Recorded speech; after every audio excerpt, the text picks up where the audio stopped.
When there's no more room in hell. The dead will start a podcast.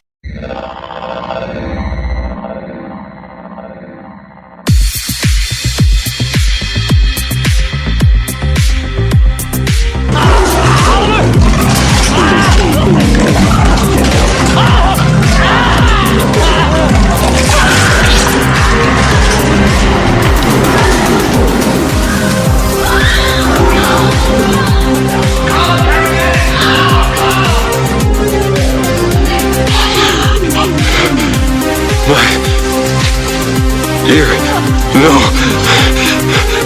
I'm scared. Help me.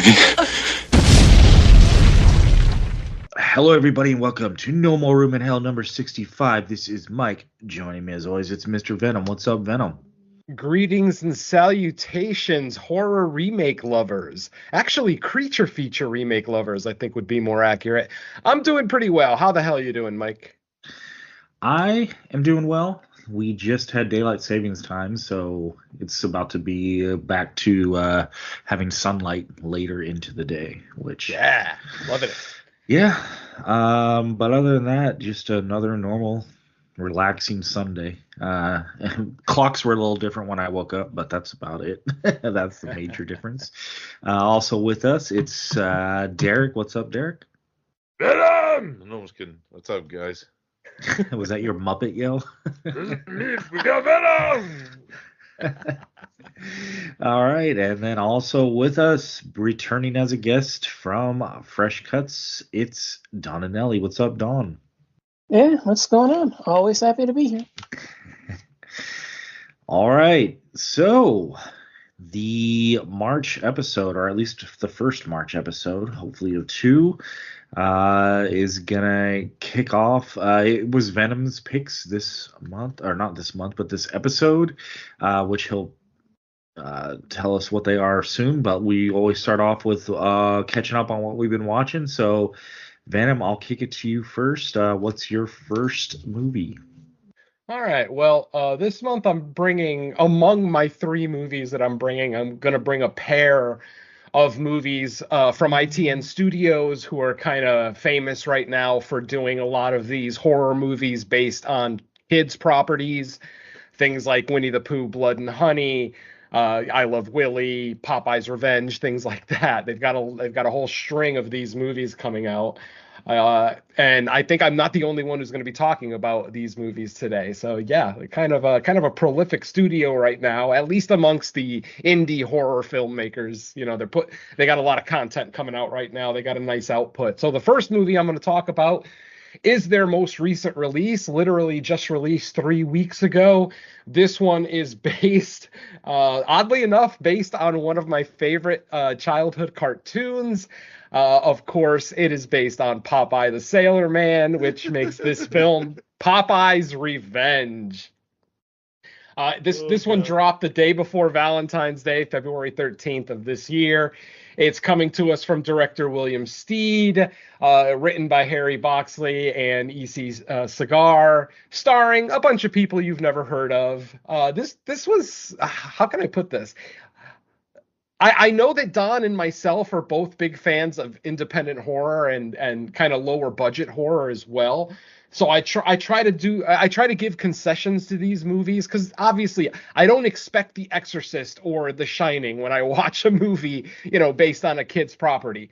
But obviously, if any longtime listeners remember, I loved both of the Winnie the Pooh Blood and Honey movies. Absolutely loved them. In fact, I think the second one was even better than the first. I loved the shit out of it.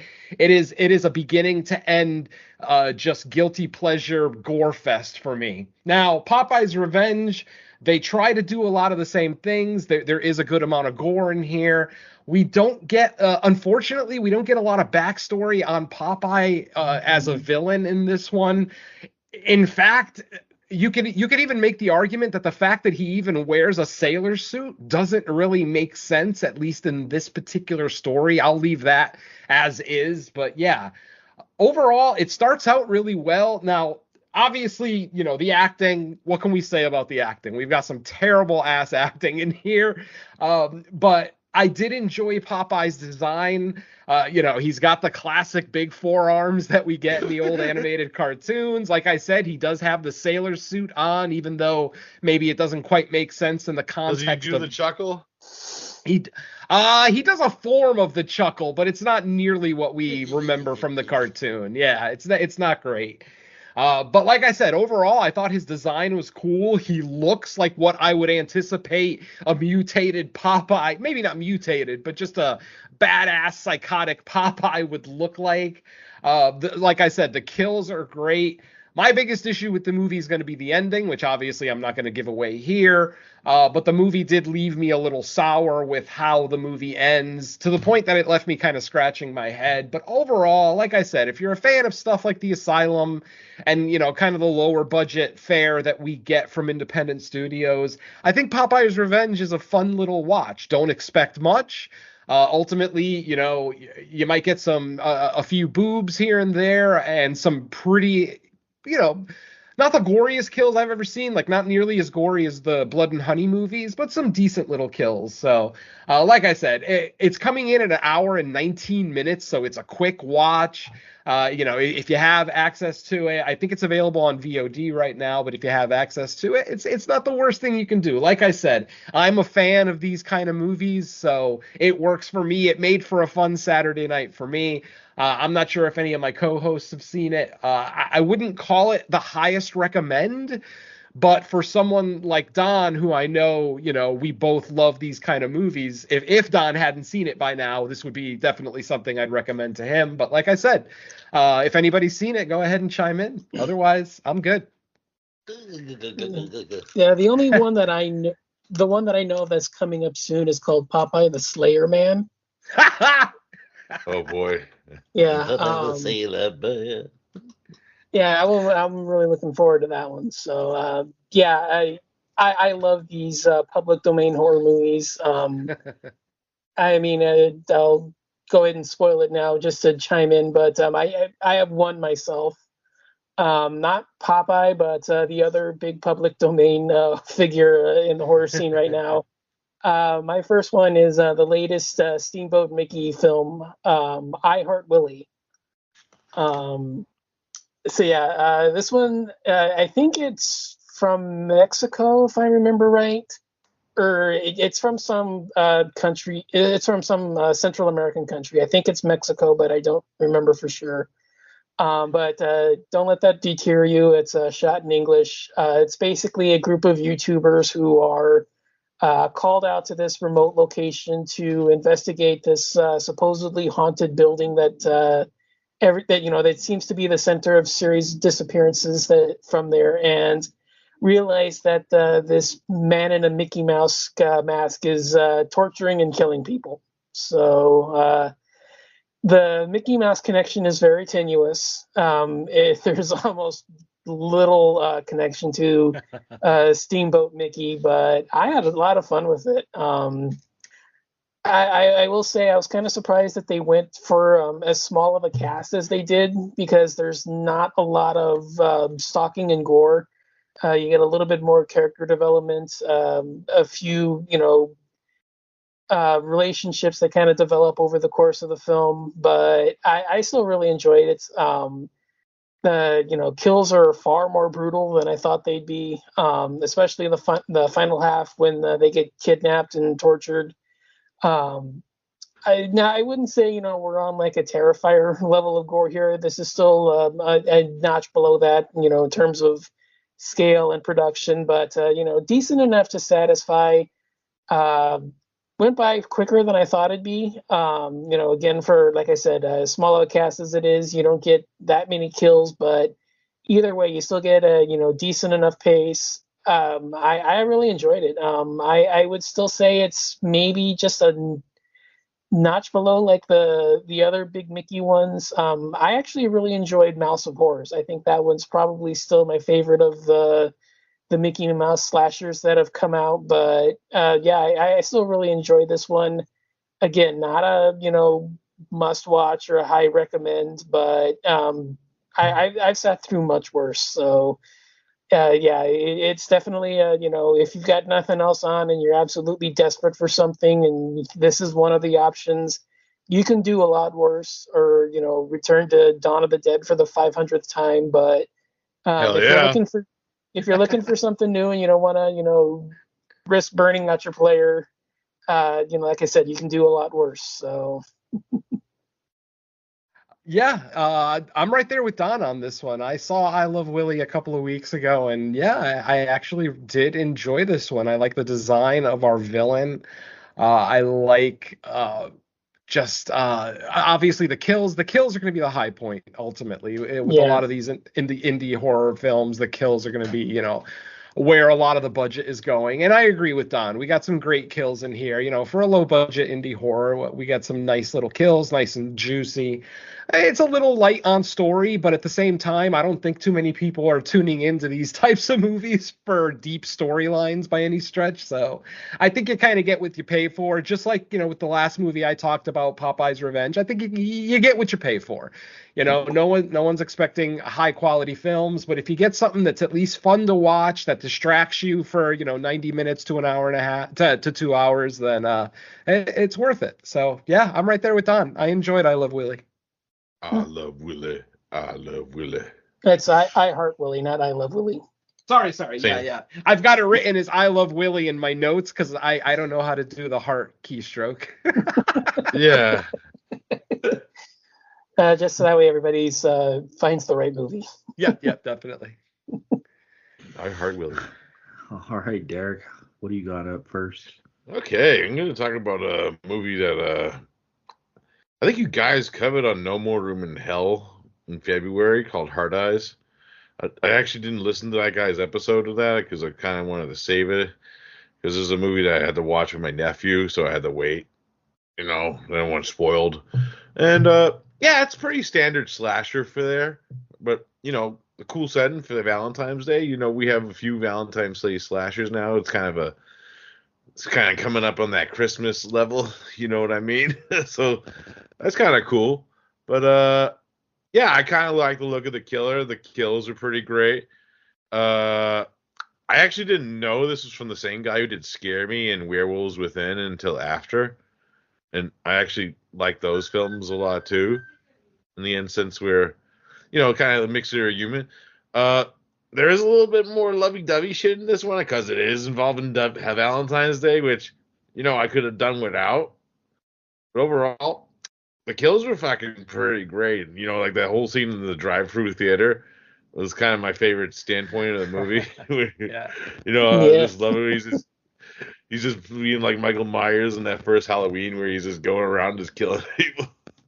But yeah, it was overall, I dug it for what it was. It was, like shut your brain off, like fucking slasher flair, some great kills in it.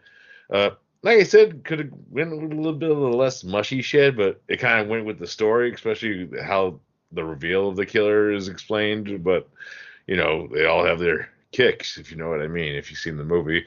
But great fucking climax, too, with the St. Valentine statue. Not spoiling too much, but that was fucking great. Foreshadowing. Pretty awesome. But, yeah, Hard Eyes. Josh Rubin, who would have knew? Obviously, we all talked about it on Fresh Cuts, so I'll just sum up my thoughts. A decent story setup. I really liked the mask. I thought the mask was cool. Great kills. I mean, again, for the second movie that we've discussed here in a row, the kills are kind of the high point. My issue with this one is going to be storytelling and characterization.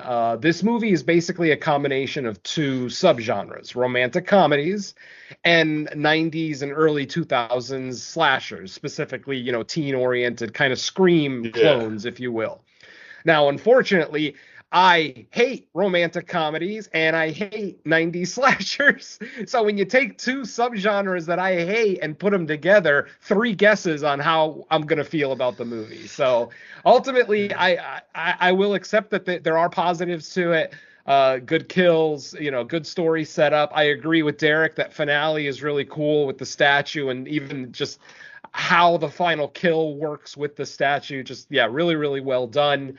I am going to say, though, that this is probably my least favorite protagonist of the year. I fucking hate this woman. I said it on the show, and I'll say it again.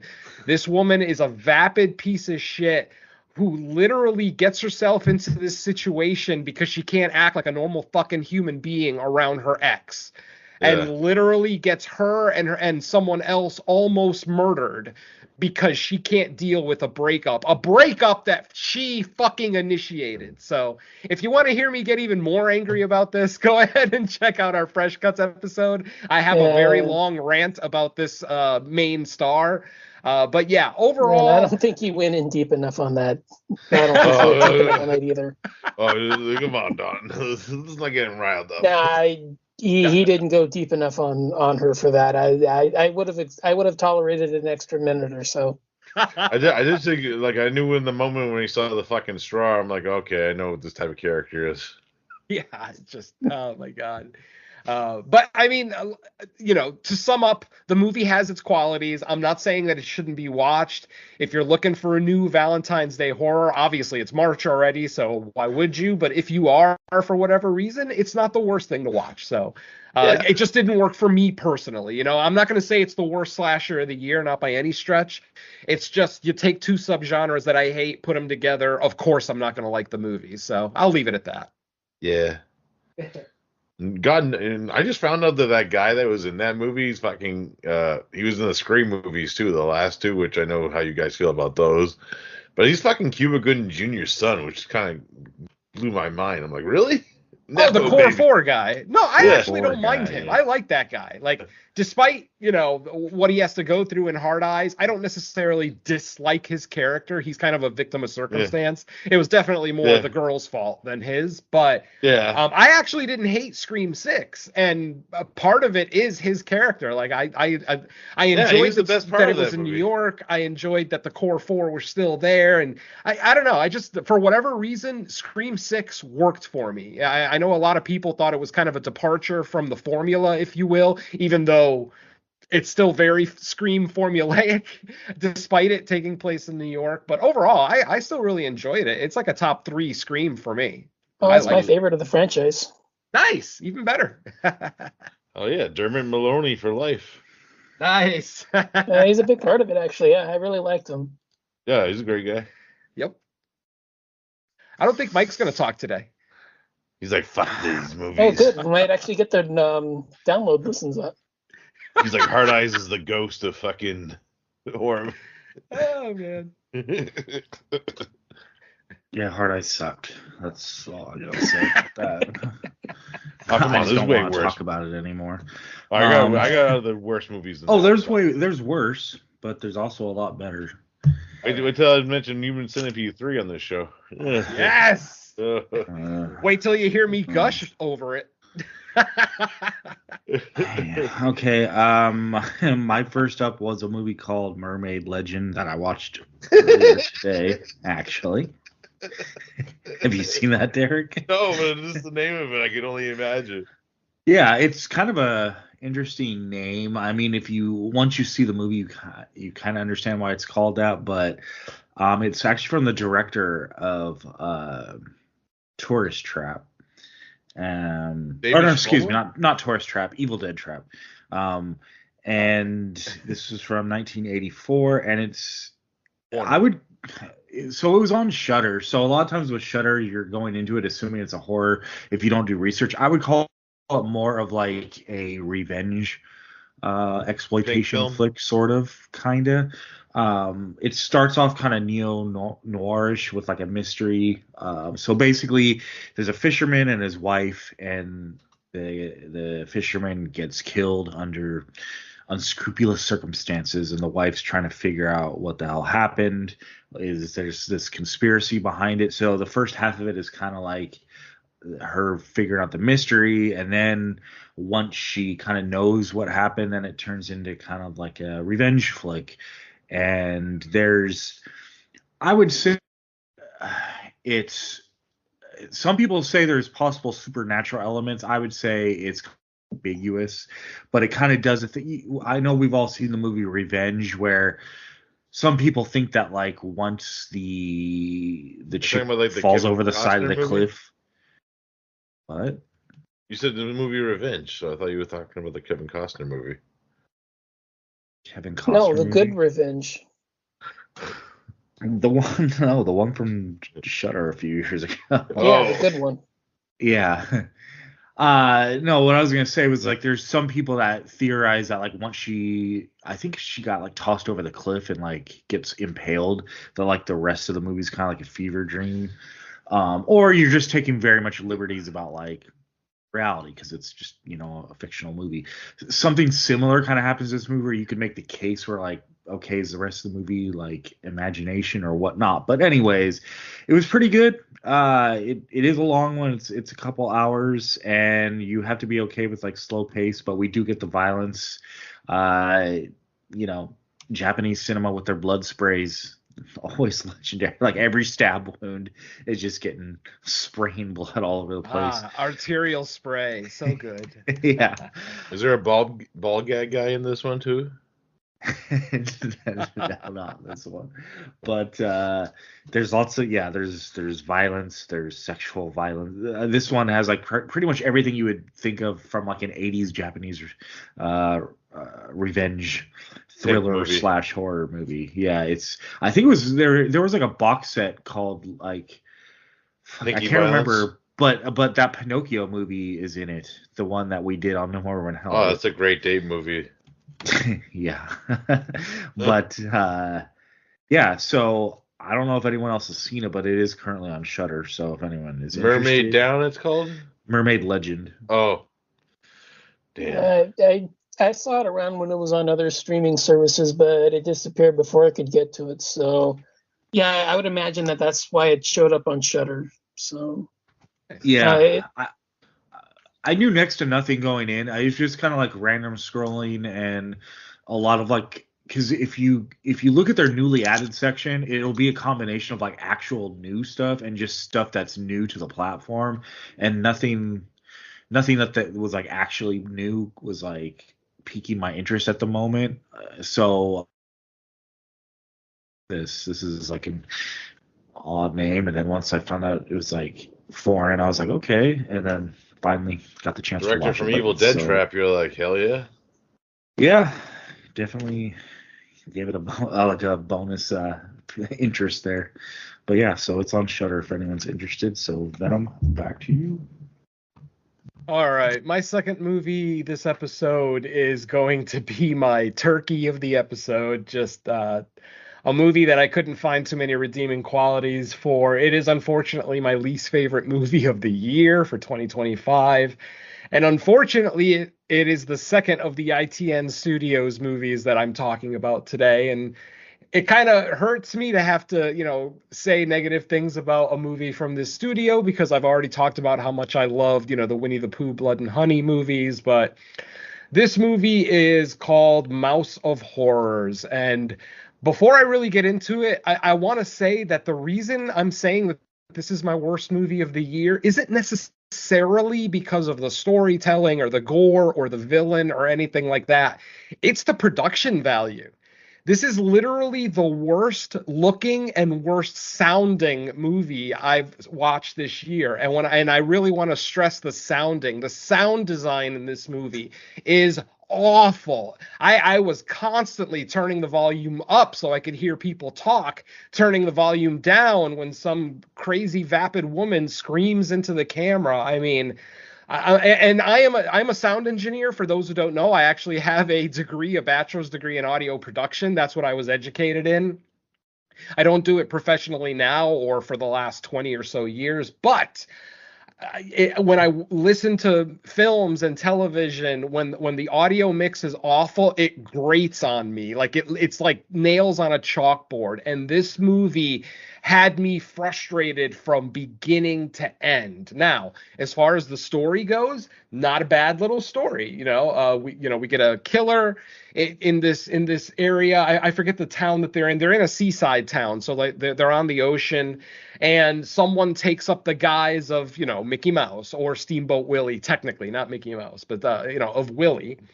and is going around killing people. There's a backstory for him. Now, the high point of this movie is there is a cameo in this movie of another ITN Studios character. I am not going to reveal who that is. But I will say that when this character appeared in the movie, it did elevate the movie for me. It made it a little bit more interesting. It made the story a little bit more interesting. And the other cool thing is just the confirmation that we have a universe. We have kind of a monsterverse here with ITN Studios. I don't know if the plan is that all of these movies take place in the same universe. Don might be able to chime in on that.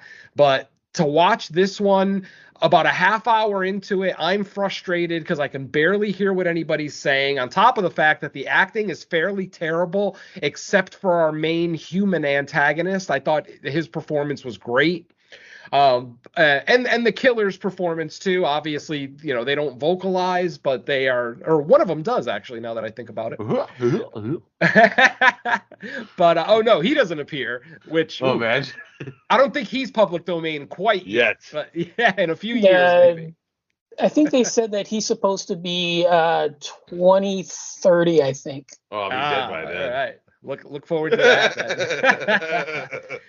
So yeah, folks, Mouse of Horrors. This isn't a movie that I can really recommend. I mean, again, if you like the low budget, independent horror, it's not the worst movie in the world. But like I said, because I had so much trouble seeing what the hell was on screen, because a lot of the scenes are very dark, I had trouble hearing a lot of the dialogue because the sound design was so bad. They basically didn't do any ADR. For anybody who doesn't know what that is, ADR is automatic dialogue replacement. What that means is they'll film a scene on location with a microphone and they'll record the audio as well, but then they'll go into the studio and redo the audio so that it's clearer.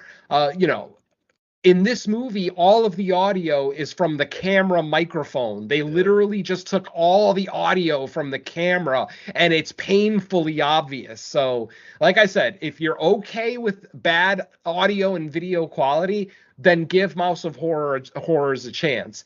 If you like any kind of slickness or, good filmsmanship in your movies, then I would probably skip this one, unless you are a fan of the other ITN movies and you want to see, the cameo character and how they're trying to build a world here. That part of it is very interesting, but overall, I can't really say too many other positive things about the movie. I'm not sure if anybody else has seen it yet, or if Don has any insight on if ITN is actually building a monsterverse or not. So that's it for me. Yeah, I have seen it. I do share your sentiments. I really like what's going on here, but god damn, this thing is a fucking technical travesty. Yeah, I completely agree with that. That's kind of what keeps it down for me. As for your inquest, the only thing I do know was there was a rumor going around that one of the films that they made was supposed to have been the launching point for what they call the Poonaverse. I think this one might have been it, but it got changed in production. So gotcha. I don't know if it's out. I don't know if that was just a rumor. Like I said, I know that there was a plan at one point for there to be one movie that was supposed to have been like the center of it, so that way they could get all of the spin-offs in check. Right. Their own little Avengers movie. Right. Yeah. There was one that, like I said, there was supposed to have been one that was supposed to have been like the center for all of their spin-off films. The Freddy versus Jason of that franchise. Yeah. So Derek, I know I mentioned this earlier, but there was the group of films called Slasher House. I don't know if you've seen those. Oh, I know what you're talking about. Yeah. I haven't seen any of them. Yeah. All of the killers in that movie have all gotten their own spin-off films. So that's kind of what they were attempting. I don't know if this is the movie that they were talking about because I didn't check to see what the article was because it was on a pay site and that part was kind of behind the free preview part, so I don't know what film it was. Maybe it was this one just because of the cameo. But like I said, the only thing I do know is that the studio was trying to do a film that was the center for that universe. Maybe this is the film. Maybe it's one that's out in the UK but not here yet, because I know that we're kind of a few months behind. So maybe that's going to come out sooner or later, or maybe if that project got scrapped in favor of something else. I don't know. I do know that at one point they were attempting that, because I do remember seeing that rumor. Not around the time that this was made, but I do remember seeing that at some point in the Facebook feeds. Well, they gotta get like a big, like they gotta get like Takashi Miike to direct the movie where they're all in it. Takashi Miike directing ITN's Avengers. Yes, that'd be amazing. I'd pay to see it. Absolutely. They probably pay him as much as he pays for the 400 movies he makes a year. Valid. Yeah, valid. That was it for me from House of Horrors. So on to Don for his second movie. Okay. My second movie. Both of these are kind of grouped together for obvious reasons. As we're in March, for me, this means Women in Horror Month. And the last two films are female-directed zombie movies. So kind of get those in. We all know how much I love me some zombies, and what better way to celebrate than with two female-directed zombie films. So the first one I'm going to do is a film called Dead Sands. This is, I think it's from 2012 or 2013, but either way, this is the first horror film from Bahrain. So kind of gets a little bit of extra bonus for me because it knocks off a country on my Horror Around the World list. So I think I'm down to 8 or 9, or I know I'm in single digits now, where it's countries that have made a horror film that I haven't seen yet. So there's like 8 or 9 countries left now that have made a horror film that I haven't seen yet. So I'm whittling down the list, and I'm really kind of excited about that. But Bahrain. This one comes. It's fairly straightforward. It's a virus that overtakes this community in the middle of the desert, and survivors have to get to safety, figure out what's going on, and stop the virus. So pretty paint by numbers. Good things and bad things. Good things. It's fairly familiar, fairly formulaic. You're gonna get an idea of who the characters are, and it's gonna envelop you into the story pretty quickly. You know what's gonna happen. You know where everybody's going. Like all the little ins and outs of all the characters fairly quickly. Gives you a great amount of zombie action. I wouldn't say top tier stuff, but solid enough for what's happening. More gore than I expected, especially from an Arabic country. I'm not intimately familiar. That's where a lot of those, like I said, those missing countries on my list are from. A lot of like the Middle East and Arabic nations. There's probably a few of those on my list that I need to check out. So I'm not intimately familiar with that area of the world. So I'm not sure that we're going to get like, a Terrifier or a, Dead Alive level quantity of bloodletting in these kinds of movies, but more than I kind of suspected just based off of the 2 or 3 other, films from that region that I've checked out that I've seen over the years. So, Did you ever see Hell's Ground? It sounds familiar. I think that's like Pakistani. Oh, I've seen that one. That's the one with the one in what's it called? It's not a burqa. It's the one that that cloth that the Arabic women wear. Yes, yeah, the killer. Yeah. Sorry. Yeah. No, it's that headdress that Arabic women wear. That one that covers their hair. A hijab. Hey, that's what it is. Yeah. The killer's wearing a hijab, and I think there's another mask on top of that. And then there's also a zombie outbreak going on around the sides of that. Yeah, I remember seeing that once, but I don't remember much because it was back before I started reviewing. Yeah. I know what you're talking about now, but yeah, that's one of them I have seen. So yeah, what was I trying to say? Sorry about that. No, I was just curious. Yeah, I remember watching it years ago, but it was back before I started reviewing, so my memory's hazy. I do remember bits and pieces, but yeah, like I said, that's one I do have seen. But anyways, yeah, for Dead Sands, like I said, it's gory enough to at least be of interest.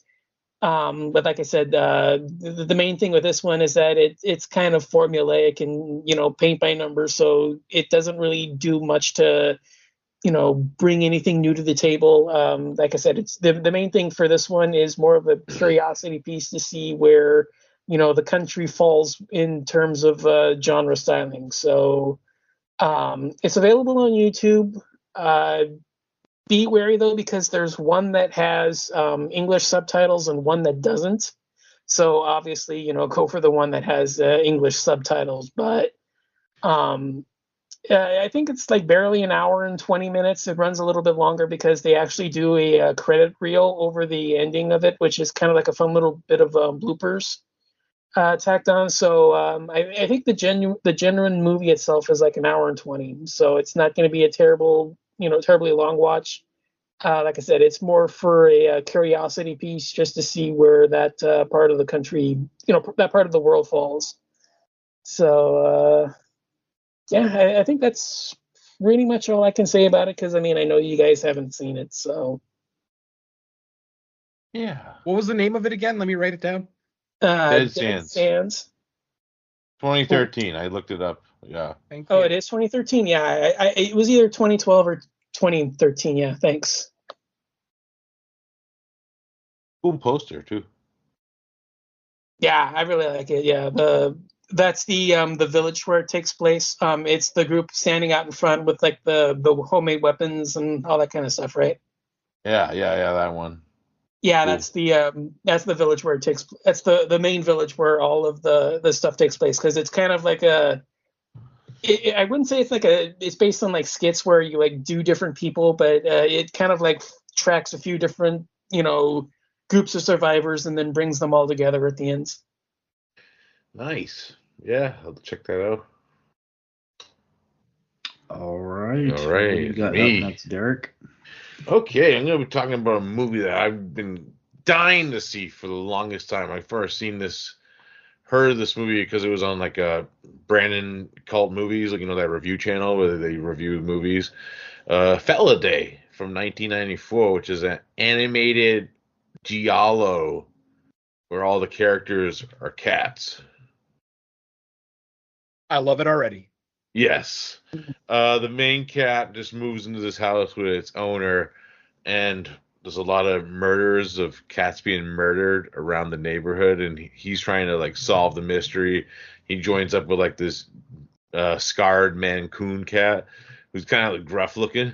Actually, the reason interested me in this movie because it actually had like an unauthorized like English dub for like the longest time where you could have watched it on YouTube, where it wasn't authorized at all. And it had like rumors Carrie Elways like played the main cat, but then Michael Madsen played the fucking Mancoon. So it's like, hey, you want to bark, little doggy?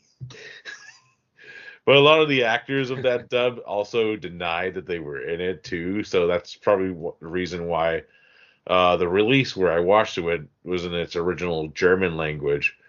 But yeah, it's actually kind of some nightmare imagery within it, like very psychological horror in the aspect where this cat's seeing images of like dead cats on like marionettes with a guy holding them. And yeah, there's some great like climax where I'm not gonna spoil it if you haven't seen it, but there is like a mystery of who the killer is. There's a few red herrings too. There's even like a weird like intense cat sex scene, which I wasn't expecting in an animated movie, where our main cat like sees like an Egyptian Sphinx cat is like, hey, I'm gonna get me some of that, and he does. Some hot pussy on pussy action. And also, he has like this catchy fucking theme song, actually sung by Boy George in English. It was kind of weird for a German movie to have that for me, but it kind of makes sense. Boy George doing like a German animated movie. But yeah, Feliday, if you ever check it out, I do recommend the release from Deaf Crocodile, which is a company that usually releases like a lot of Scandinavian like movies. Like they release like those movies that actually like the Book of Boba Fett theme was based on. Like the hymns and shit. Like that's all I know about those type of movies, like Scandinavian like pirate movies and shit like that. That was like their first big releases, but then they dabbled down and released a few like horror movies around this, and Feliday was one of them. And then they released like Trap Ashes, which was that anthology movie that was like Joe Dante and Ken Russell were involved in. Yeah, so it's a really cool release. It comes with this nice booklet. There is a standard edition though, if you don't want to spend that much money. So if you are interested in watching this movie, yeah, it's pretty great. I loved it. Like this is up my wheelhouse. Like I love animated movies. I love giallos, fucking murder mysteries. Like even like the nightmare imagery shit is kind of like Fulci-esque in a way with some of the imagery in it. But yeah, I highly recommend this if you haven't seen it. Nice. Yeah, I'm actually really looking forward to watching that one. It's a good time for animated cat movies right now, obviously, with Flo just winning the Oscar for Best Animated Film. And Oh, I fucking love that movie. I adore that film. My wife and I just watched it because I watched it twice in the theater, and then finally it hit streaming. So we watched it this week, and that movie is so spectacular. The animation, the story, I absolutely loved it. I couldn't say enough good things about it. So yeah, I'm really looking forward to Feliday. So I'll probably look for that soon. Yeah, Nice. Flow was great. We watched it with the kids. It's a great kids movie because it's not too sappy. You know, a lot of like Academy Award winning animated movies always like make you cry at the end or whatever. And this one kind of, you know, yes, like one character does pass, but the ending wasn't ultra sappy. It was actually rather hopeful. Like, yeah, it was a very surprising movie. I dug it. Yeah, there's some danger to it. I like it. All right. My next one up is another one I watched on Shudder, knowing really nothing about it going in. It's called Do Not Disturb. I believe on Shudder it was listed as like a 2023 or 2024, but IMDb says 2022. So this one, it's listed as a drama horror thriller, and the setup is a couple. They're on like a vacation retreat or whatever, and it looks like they're having relationship issues. So it's like, oh, we're gonna take this trip to kind of like have some alone time together to work on the relationship. And the movie really gets kicked off when they oblige in these drugs that this madman on the beach like offers them. He kind of like says, I'm done with these, you guys take them. And they were kind of hesitant, but they get back to their hotel room and they take them. And then the rest of the movie from that point on becomes kind of like a fever dream, drug fueled, The Hangover, like surrealism.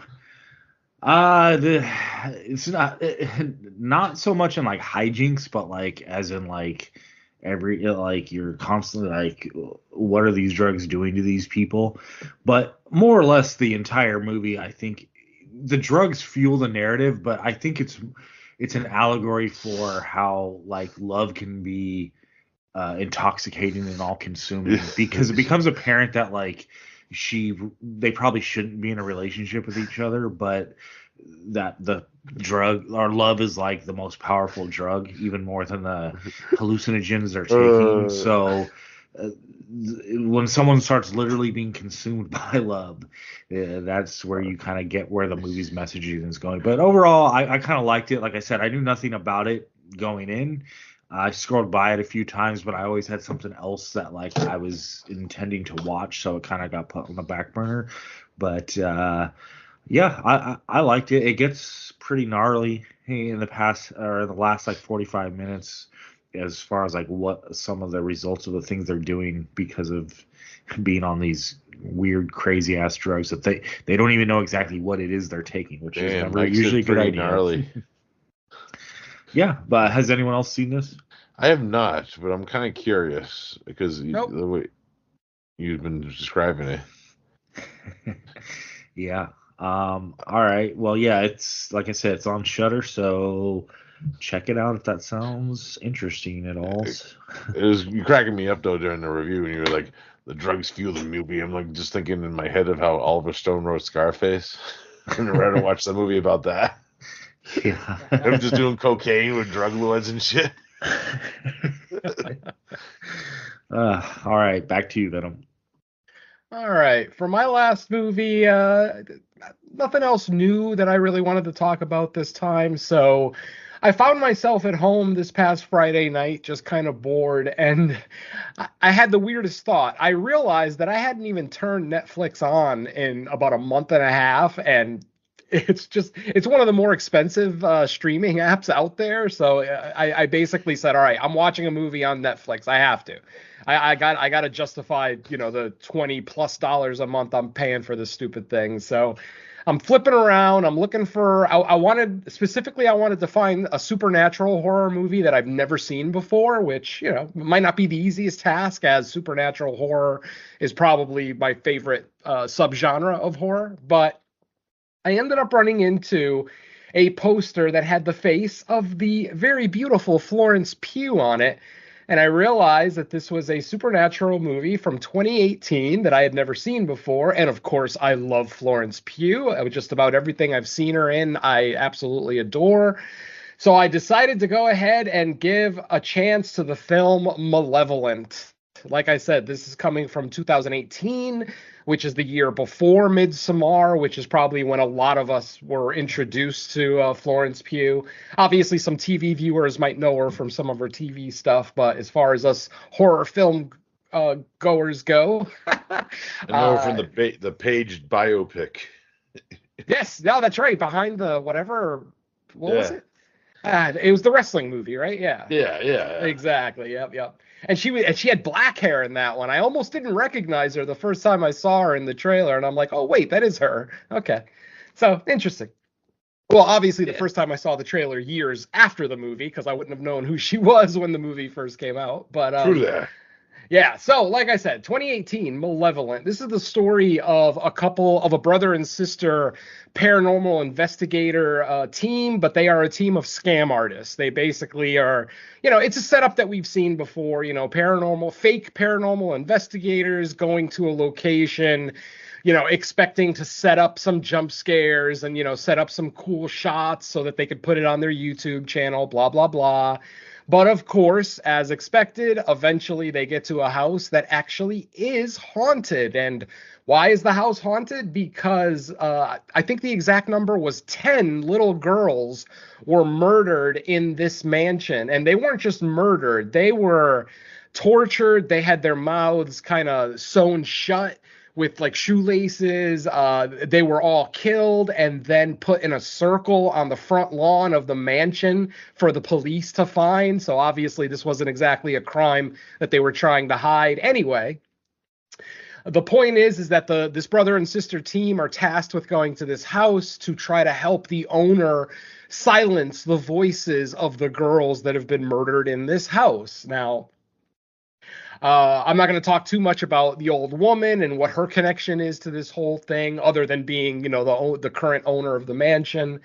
But, there are some twists and turns. There's a little bit of a reveal at the end. I will say that this is a fairly slow burn film.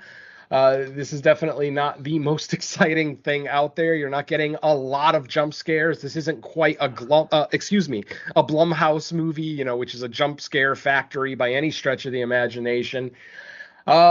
Ultimately, Florence is the highlight of the movie. Like, her performance is great. There's one scene in particular where her and her brother get separated by one of the antagonists, and her performance, like just how she delivers her dialogue, it's just so well done. It shows the actress that she's gonna become eventually, because I'm 100% convinced she's gonna win an Oscar someday. She absolutely will. It's just a matter of getting that right role. But I will say that the ending might be a little disappointing for some viewers. Like I said, I like slow burn movies that are more where their endings are a little bit more cerebral.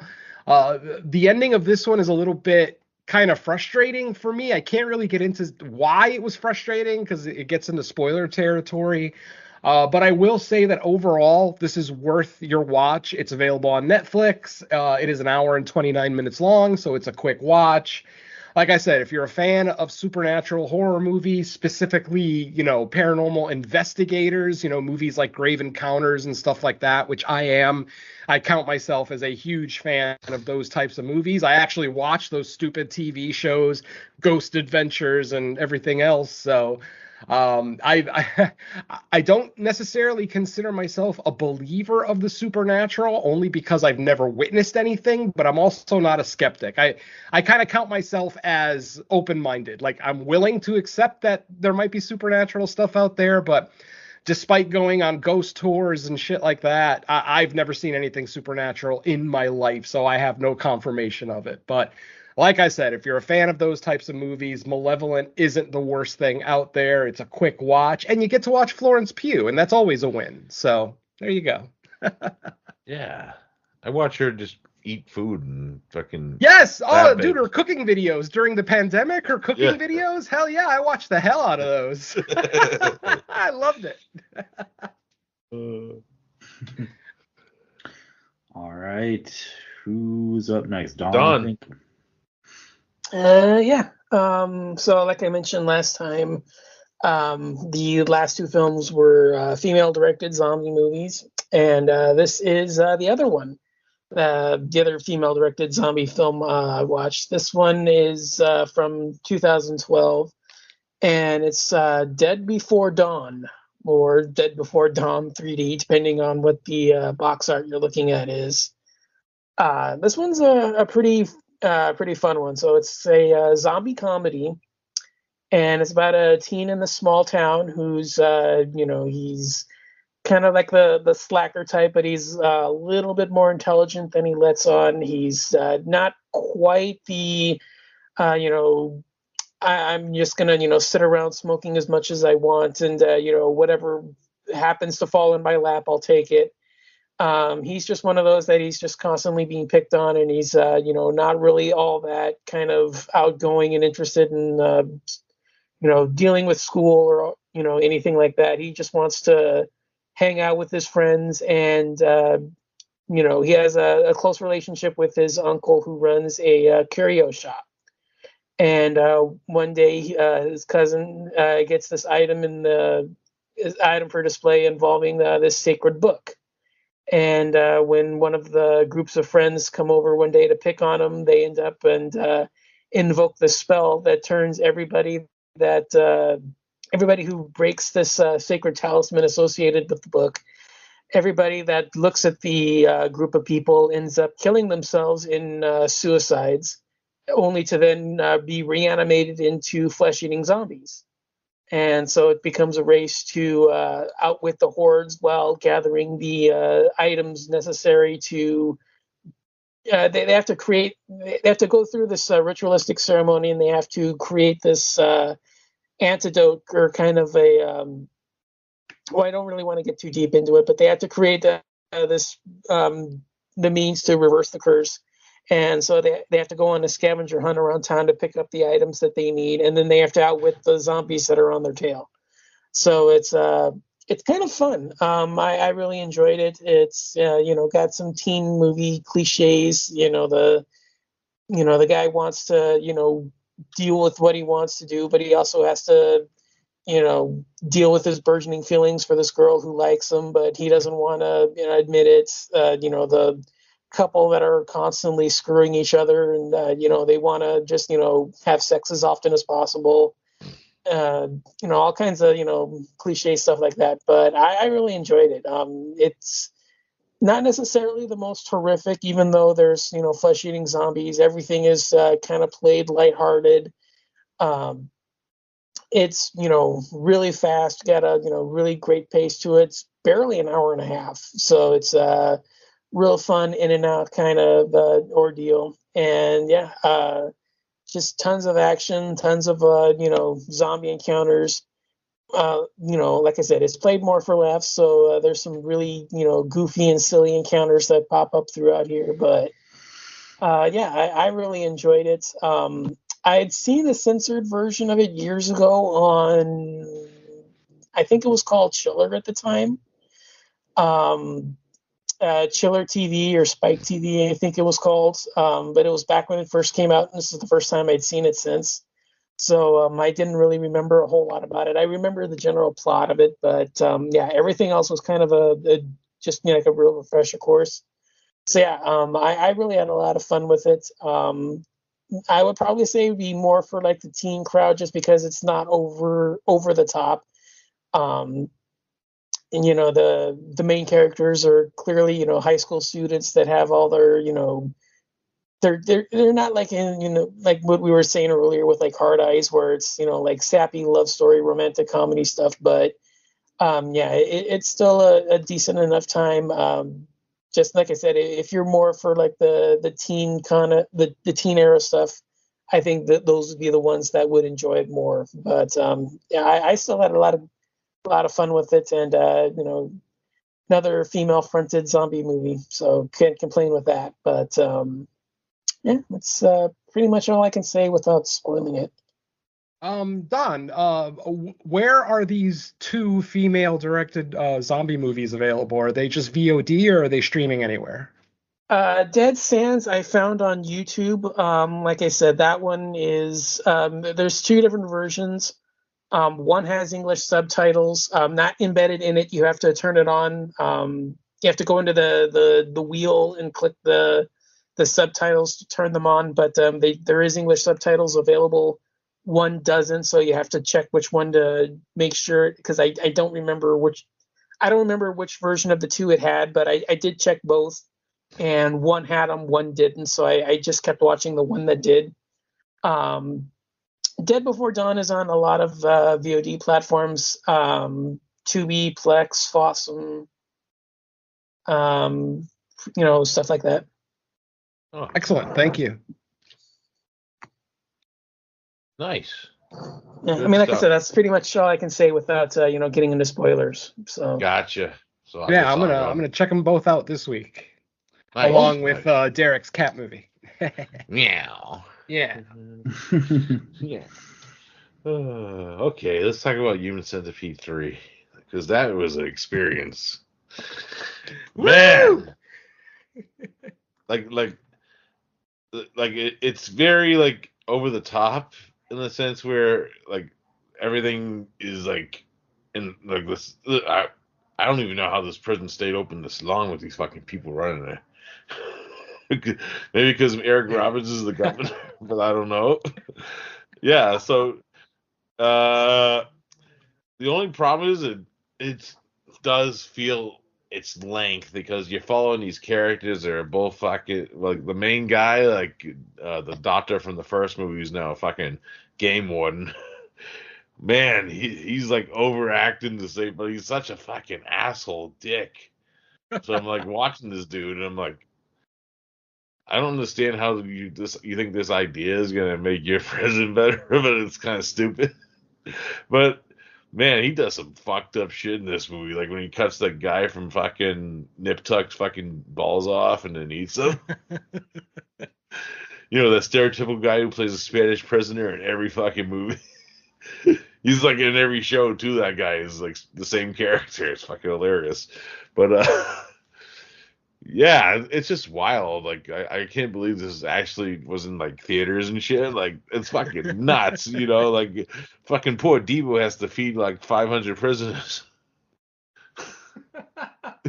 It was fucking mind blowing. I'm like, what is this movie? Who wrote this? Yeah, I mean, I'll speak up. I am a champion for this trilogy. I know a lot of people can't get past the debauchery of it, the delinquency of everything, but I genuinely like all three movies, and for very different reasons. Like I look at the first one as the most artistic of the three, where they're genuinely, where it's not so much about the visceral scare, it's more about the psychology of it, and then you get the big reveal at the end, blah blah blah. The second one is just the endurance test, and for those who don't know, the second one is actually my favorite. Yes, I absolutely love the second Human Centipede. I love the way that they incorporated the first movie into it. Like we live in a world where the first Human Centipede movie actually existed, and it influenced this fucking psycho parking lot attendant to basically do some of the worst things that you've ever seen set to film. So, and then the third one, I mean, the third one is just so over the top. It's like the Pee-wee's Playhouse of horror films. It is nutty. So yeah, like I said, I mean, It's like the this is coming- Asylum version. It's very Asylum-esque. Oh yeah, I'll go with that, absolutely. And I am biased, folks, because I do like a lot of this kind of disturbing fare, stuff like Sallow and a Serbian film, and movies like this too. Like I tend to really like, the most avant-garde, like edge of humanity type horror films, and the Martyrs and the Insides of the World and whatnot. But yeah, I am a champion for this trilogy. I don't care what anyone says. I have a great time with watching these. I don't rewatch the third one very often, because Derek is right about the length. Like when I first watched this in theaters, I didn't really notice the length, obviously, because it was a first watch, but on rewatch, you really, really notice how long it is. And even me, who enjoys kind of slower paced movies, I even find myself kind of looking at my tablet or my phone while I'm watching the third one. But yeah, I'm sorry. I love this trilogy, and I'm absolutely looking forward to Tom Six's next one. So yeah, rock on. Part 4, bring it on. Hell yeah. Yeah, like I was just watching this, and all of a sudden I'm like, Eric Roberts is in this fucking movie? What the fuck is going on? I wasn't expecting it, I'm like, what the fuck? There's nothing Eric Roberts won't do, and that's why we love him. He is the fucking man.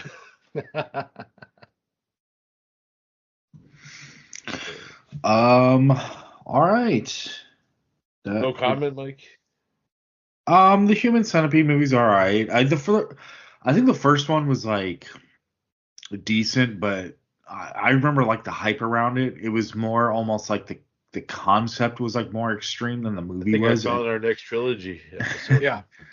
And then two actually was kind of balls to the wall nutty, like just crazy. Oof.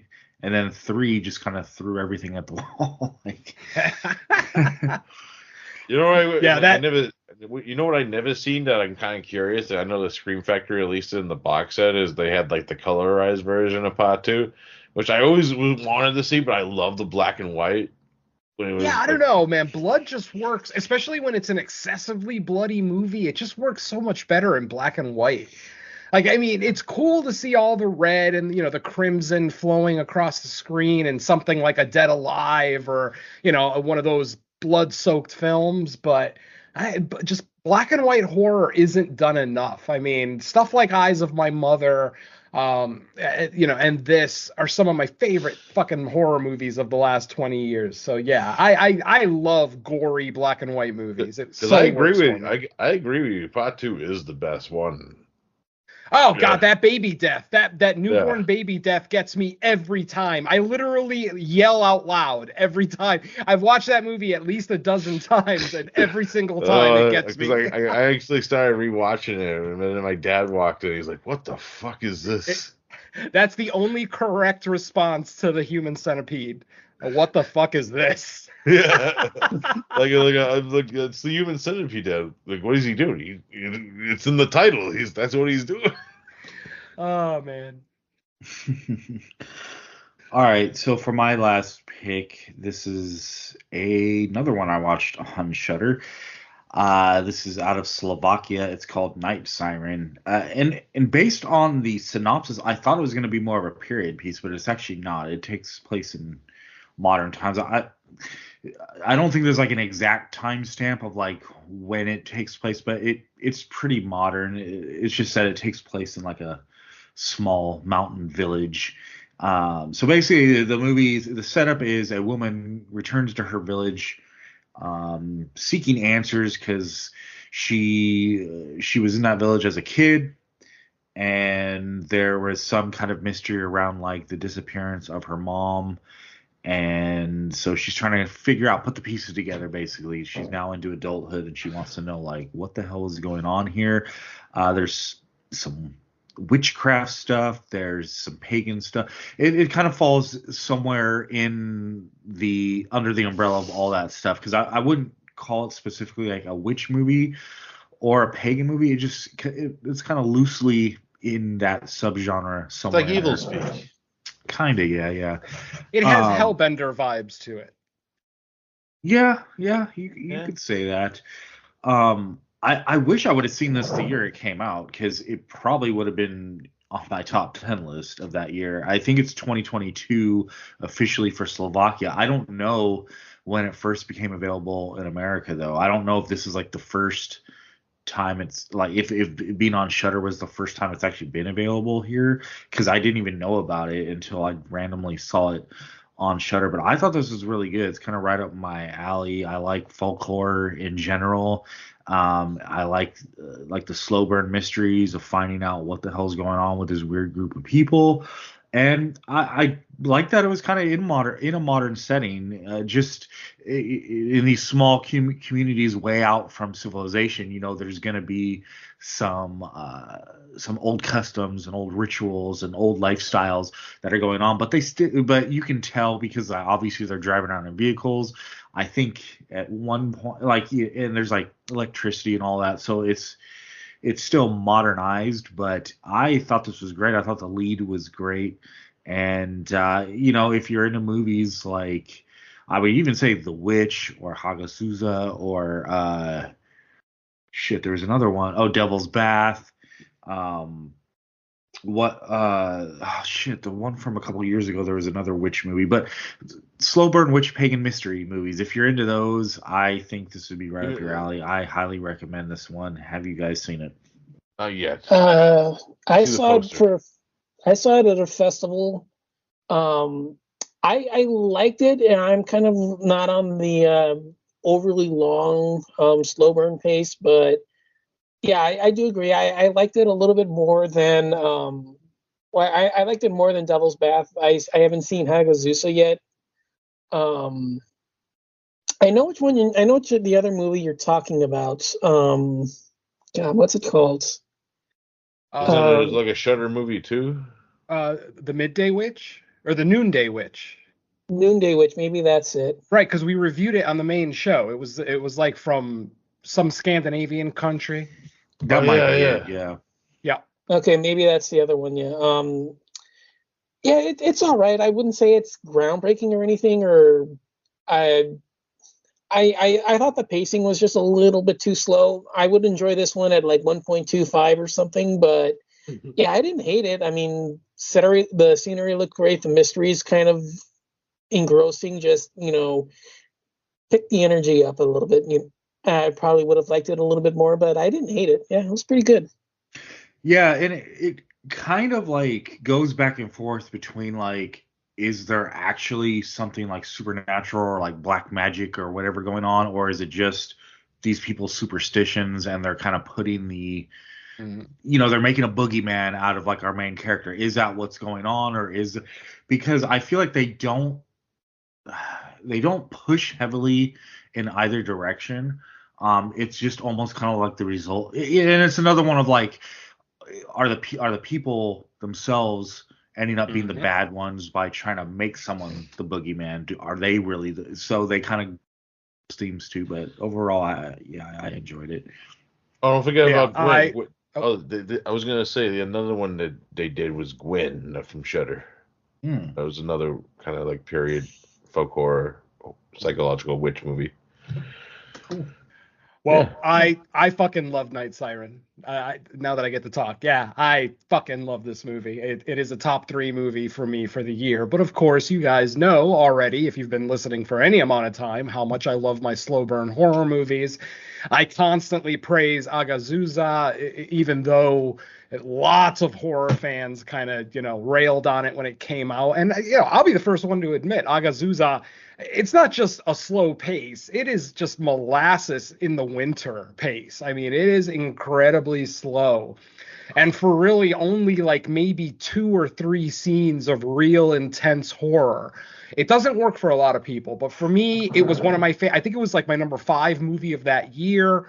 I believe I was the only one who had it in my top 10, but yeah, these kind of movies work for me. Hellbender was my number 2 movie of the year. Admittedly, Hellbender wasn't nearly as slow a pace, and it definitely had a lot more on-screen action and obviously more confirmation of the supernatural.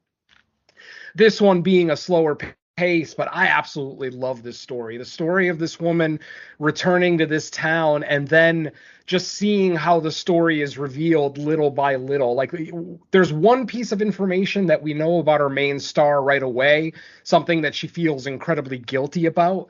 But then as the movie goes along, we find out that that event started a chain of more events that just ended up fucking this town up completely. And yeah, this one works for me. It's beautiful cinematography, great score. At an hour and 46, it's a little bit longer, but I mean, a movie like this could easily be over 2 hours, with the deep world building and the rich storytelling. This could have easily been over 2 hours. So the fact that they kept it at 146, I'll at least praise them for that, even though it's still going to be a little long for some people. I understand that, but yeah, this movie was spectacular. Absolutely adore our main star, Natalia Ermani, who plays Charlotta in our film. And yeah, I can't say enough good things about this movie, but I do obviously have to caveat it with it is an incredibly slow-paced movie. And more than halfway through the movie, you're not even sure if there's anything supernatural even happening. And that might bother a lot of people, and I understand that. So be prepared. If you're not a fan of these slower paced horror films, then, I wouldn't say that this is essential viewing. But if you're like me who, loves these types of movies, then it absolutely is essential viewing. It's a beautifully made film, beautifully acted. So yeah, highly recommend. Yeah, And I'm with Don. I actually like it better than Devil's Bath too. Just wanted to add that. Okay, yeah. I would say, like, just generally speaking, if any of the if any of the movies we listed off, like, people like, then I would say at least give this one a chance, because it's somewhere among that. We would all rank each one of them differently, probably, but just for that subgenre, if people are a fan of it, I would say give this one a chance, because I haven't really heard anyone talk about it at all. And again, like I said, it might just be because it's only been recently available to American audiences, period. So it could just be that no one's seen it yet. So maybe. Yeah. Yep. Go see it one day.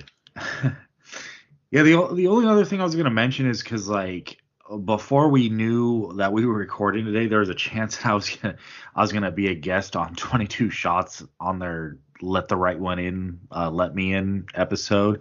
So I watched both of those, and it was actually a first time watch of Let Me In. I had never seen it. Richard Jenkins is the best pie, right? Yeah. So, I'm not going to do any kind of full review on them. Let the Right One In is a classic to me. Let Me In, what can I say? It wasn't bad, but to me, it's just the typical reason why, like, I'm not big on these American remakes that are unnecessary. Yeah. It wasn't bad, but I felt like if you haven't seen it, yeah, I don't know if you like. That's the way I feel about it too, Mike. Is if you haven't seen it, it's like it's not a bad movie if you haven't seen the original. Yeah, I would say there's 3 to 5 like big money scenes that the remake, they do their own kind of version of, and for me it's 0 for 5 that they do better. Like, I think all of them are better than the original. Like, yeah. the subtle changes, and I even, because I watched Let the Right One, because I almost didn't need to rewatch it, but I did.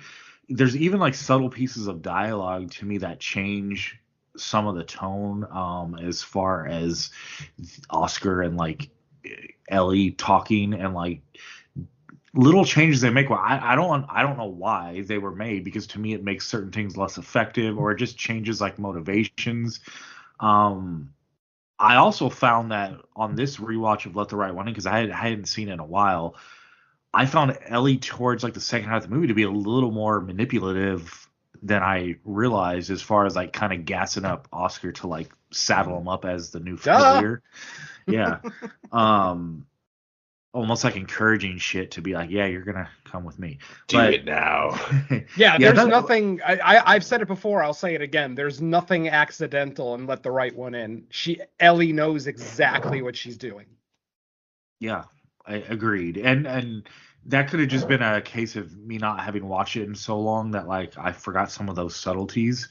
But yeah, it's one of those things, like Derek kind of said, like if you didn't know the original existed and you watched Let Me In, you probably are going to come away with it being like, okay, that was a good movie. But if you haven't seen either one, watch the original first. Don't ruin the experience of an absolute classic by just watching like a good movie. Yeah, the two things that I take out of like the remake, because I did see the original first and I did watch and you know, I'm one of those ones where it's not actually a bad remake. There's things of it that I do like Elias Koteas and fucking Richard Jenkins. I actually give it like two standout performances in that aspect. And, you know, it's kind of cool how Elias Koteas' character plays out through the movie, because it kind of incorporates a few characters into one role, which is hard to do in that sense, but it works for that version, if that makes sense. It does. And I don't want to be mean to Chloe Moretz, but I didn't think she was that good. No, she was what?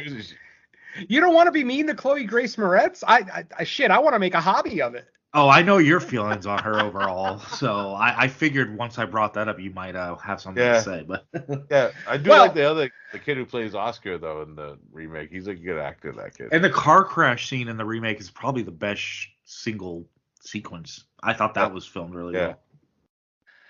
I have a steadfast rule that I've kind of stuck by over the years. I don't necessarily have a problem with remakes or sequels or prequels or whatever else. All I want is a good movie. But the rule that I kind of follow, that I've followed for the last 20 years, is if I've already seen a perfect film, then I have no reason to watch the remake. And I've stuck with that with multiple titles. This is one of them. Let the Right One In is a fucking perfect film. I will fight anyone who says otherwise. It is a 10 out of 10, and it is by far my favorite vampire movie of all time. I don't care. I live and die by Ellie and Oscar's relationship. I absolutely adore it. So I refuse to watch Let Me In. I've had multiple people tell me that it's not a bad movie, that it is worth watching, but why? I've already seen the perfect version of this story. Why would I want to purposely waste 2 hours of my life to watch the inferior version? Unless we're doing a review on a podcast and I'm not being forced to watch it, I won't watch it. I have the same thing with Martyrs. I've never seen the Martyrs American remake. I've never seen the Inside American remake, because I've already seen the perfect version of those stories. There is no improving on Martyrs. There is no improving on Inside. There's no improving on Funny Games. And even though I know Funny Games, the American remake was directed by the same director who did the OG, I understand that. It still was an unnecessary movie that we didn't need. I mean, it's like he just made it for people that can't be bothered with subtitles. So, like I said, if I've already seen the perfect movie, I will never watch the remake. The day that the Godfather remake is released, I swear I will never watch it ever in a million fucking... I don't care if it wins every Oscar available. I will never watch it because I already have the perfect version. So, I'm done. Let Me In can go fuck off. No, I was gonna say, like, I kind of have. Okay, so I'll put it like this: when they announced Let Me In and it kind of hit theaters, I didn't have the stance of like I refuse to ever watch this, but my interest in seeing it was just low. So I never made like any time to see it, and then eventually so much time went by that like I lost interest. And in my head, I was like, well, if there's ever a specific reason I need to watch it, I'll sit down and do it. But there's just so many movies out there that I want to see, horror and otherwise, new and old, yada yada yada. It's like I just don't feel the need to watch it. So literally, like you said, Venom, the only reason I finally watch it because like if I was gonna be on the show, I have to. So that's why what made me actually sit down and watch it. And by the end of it, I was like, fine, it was fine. But like my intuition was correct. There was no reason I needed to see this other than the fact that I would have to talk about it. Yeah, Exactly. I'm the same way with like Venom said, like the Inside remake. I didn't even fucking bother with that one because I'm like, I love the fucking original so much. Yeah, You know? Inside that's another 10 out of 10. Why would anybody bother remaking it, especially so soon after the original came out? And like I said, I understand they have an aversion, especially American movie audiences have an aversion to subtitles. But you know what? If they don't want to read subtitles, I say fuck them. You don't get to watch the greatest vampire movie ever. Fuck you. I actually did see, and I kind of didn't want to see it because I actually, for content, this is when I was very fresh into YouTube still, and I just wanted to get more content out there for my video channel. I did the fucking Martyrs remake during like one of the 31 days of horror. Man, that was a fucking mistake. That fucking destroyed that year for me. That movie. I was fucking dead. So those 31 days of horror are fucking endurance tests sometimes, especially some of the content you go through with those. It's fucking brutal. Like, and that was fucking early in the fucking month too, so it was fucking like already destroyed after fucking 6 episodes of the fucking month. It's fucking that was a big mistake. All right, that was the what we watched little bonus segment, just because I figured I had to watch both movies just in case, so I'm gonna briefly touch on that. But any other things we want to bring up before we move on? Yeah. Really. I mean, I've got a whole list of movies I've watched, but obviously we don't want this segment to go 3 hours long by any stretch. I watched the Oily. Have you guys seen the Oily Maniac? I watched Yes, it's great. It's years ago. I don't remember much. It's basically if it ain't the Greasy Strangler, I don't care. It's a Shaw. Oh, you would love it, Venom. It's a Shaw. Oh, really? All right, you changed my mind. I saw the Crow remake. That fucking sucked too. That's another one I will never watch. No point. Oh my god! Like I don't even know why I fucking like. It was crazy because fucking Danny Houston's the bad guy in it, and he plays legitimately his same character from the Wonder Woman movie that he was in. Oh god! He even does like the same facial expressions throughout it. It's fucking hilarious. Yeah, I mean the remake didn't even make sense because the whole point of The Crow is that it came out at the perfect time. It came out in the early '90s when the whole goth and grunge thing was really starting to take hold in the mainstream. Doing the Crow remake in 2024, that's fucking pointless. Like it's not going to have the pop culture relevance that the first one did. So and fucking the Crow's not even fucking like the actual like animals like barely in the fucking movie. I'm like, what the fuck is this bullshit? Also, correct me if I'm wrong because I'm not like an expert on like the mythology, but aren't there multiple like Crow stories? So absolutely. They could have just not done Eric Draven. They could have done somebody else. Yeah, I think they did. I think that wasn't that third Crow movie not Eric Draven. It was somebody else. I might be wrong. Eric Babius? Who knows? But I could have sworn one of the movies wasn't Eric Draven. But again, like I said, I could be wrong because I've only seen it once. This is the same franchise that had like that fucking one with Edward Furlong where fucking Dennis Hopper is a voodoo fucking pet in it. And Danny Trejo. So that's fucking Dave Boreanaz is the fucking bad guy in that movie. That's how bad that is. All right, come on, Mike, get control of the bus, would you? Oh god. Oh, what do we have news? Demi Moore got robbed for Best Actress. And everybody has been saying this, but I want to ask of the people who are saying this, how many people have seen Anora? I've seen Anora. Okay, and you don't think she deserved the Oscar over Demi Moore? I would. I watched all. Well, let's see. I watched the majority of the best pictures, or excuse me, the best actress Uh-huh. movies. Oh, I I would definitely have, didn't watch them all, but I, out of all I've seen, I would not put. I'd put my like. I'd put her middle of the pack because really, wow. so for me, obviously there's you could call me wanting Demi to win like a horror bias, Oh, but sure. let's put that aside. If it wasn't her, I thought the Code One performance was the what's that one? I am still the Fernando Torres movie. Emily Perez. Elamia Burrs. No, not that one.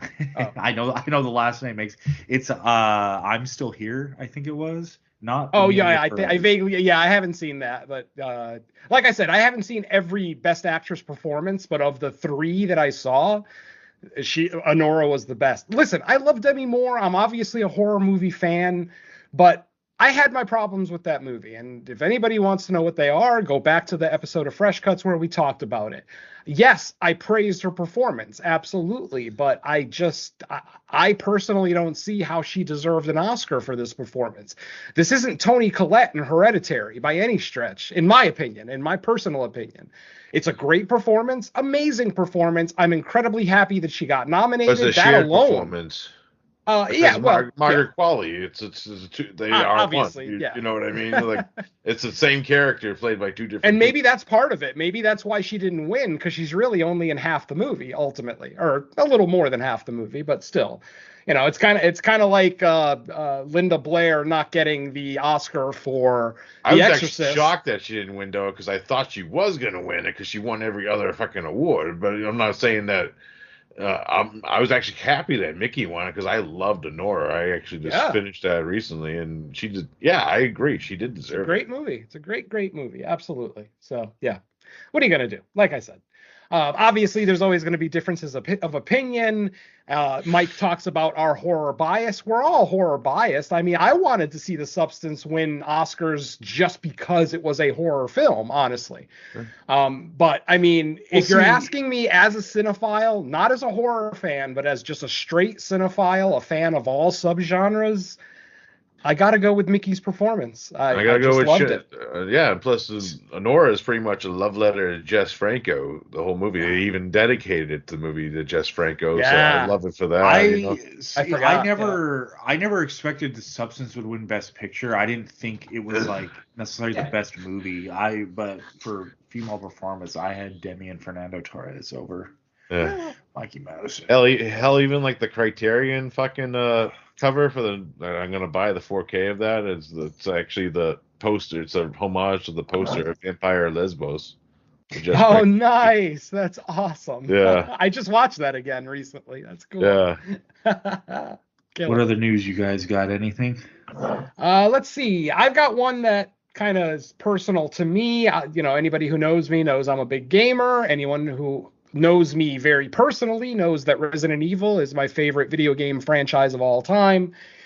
And yes, we are getting a new Resident Evil movie. I know I can already hear the collective groans because of obviously the quality of some of the original. Is it from the guy from Barbarian doing it? Yes, exactly. It's exactly what I was about to say. This is being written and directed by Zach Krager, who, of course, was the writer-director of Barbarian.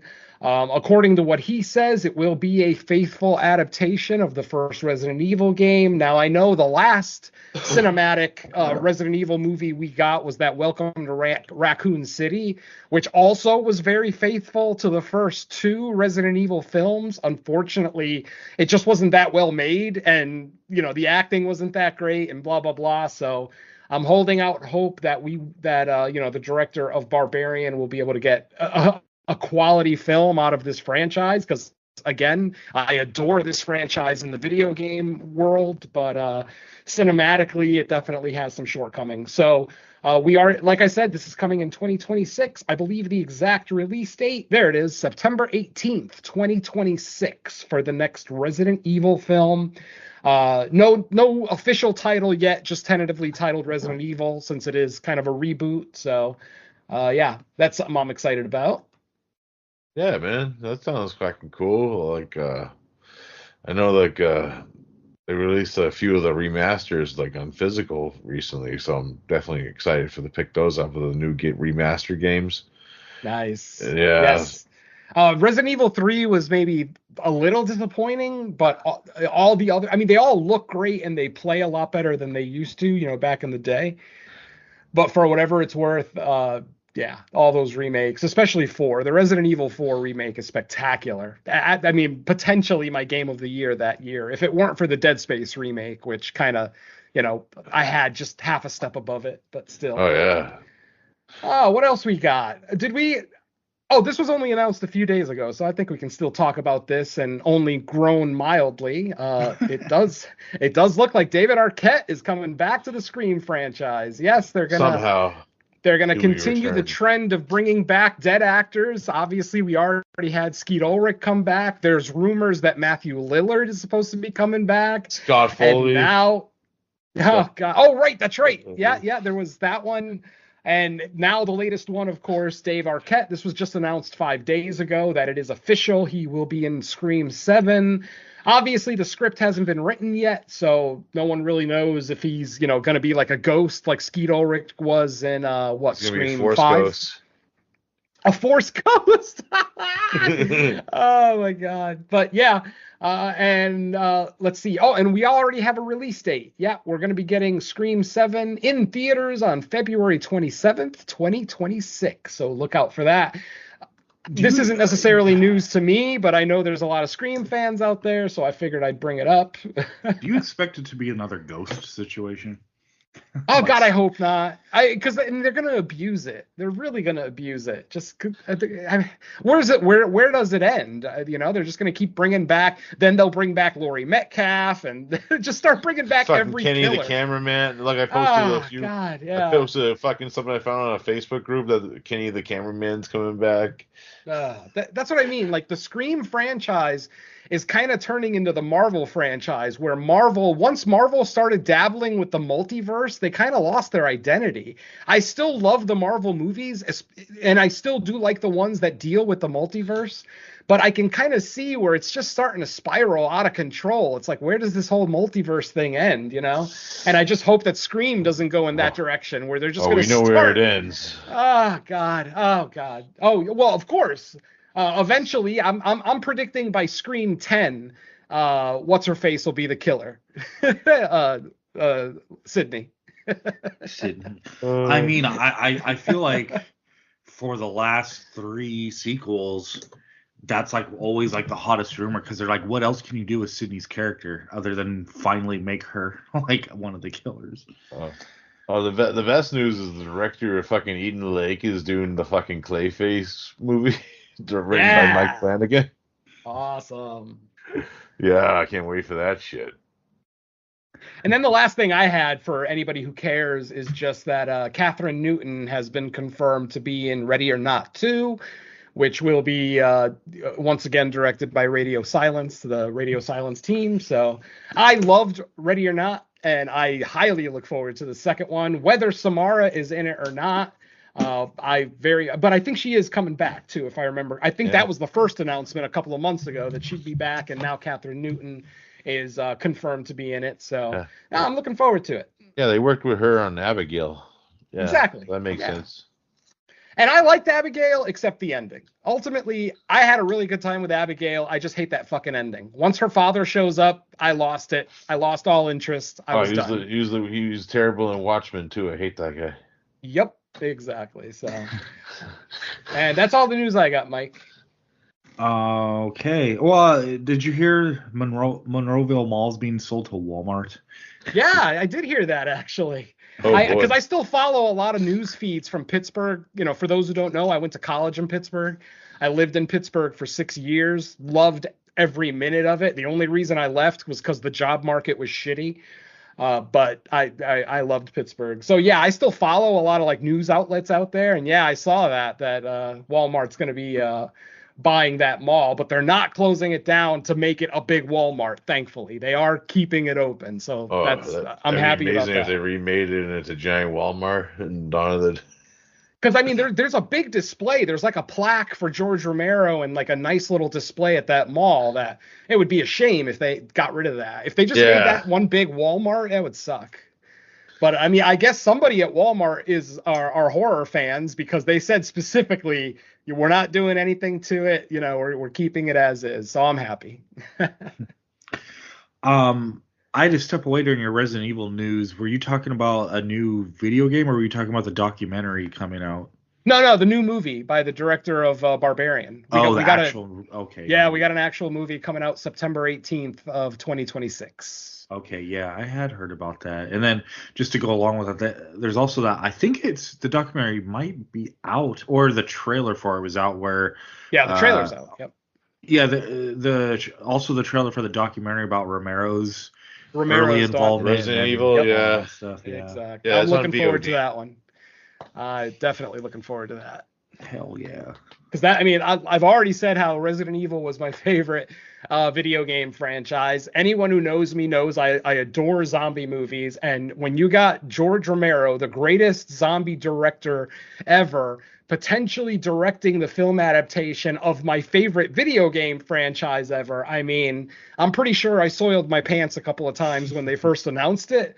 But obviously the deal fell through so quickly that, didn't even really have a lot of time to enjoy it. Early footage, I think it was when he was like, because didn't he shoot like a commercial for like the advertising of one of the games? And yes, it looked exactly. I was like, if the movie he's gonna make looks like this, that's gonna be awesome. You know what they need to do is make a release of that fucking Japanese horror movie Sweet Home, which is based on the video game.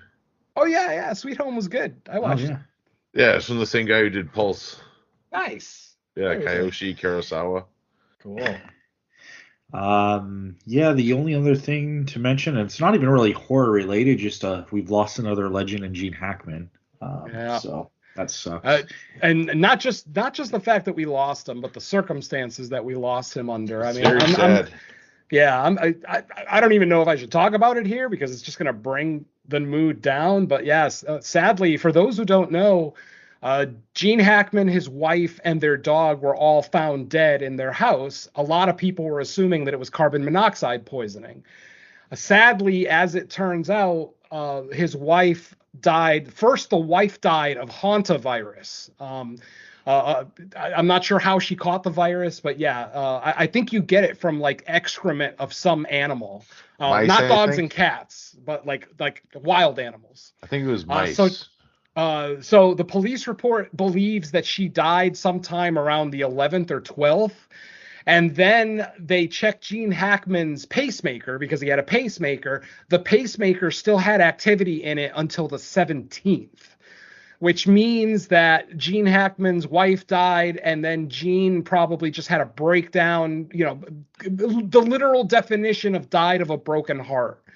Unfortunately, we're still waiting on results about the dog, because no one knows why the dog died yet. But yeah, like I said, all three of them were found dead together in their bed, literally all three of them in bed.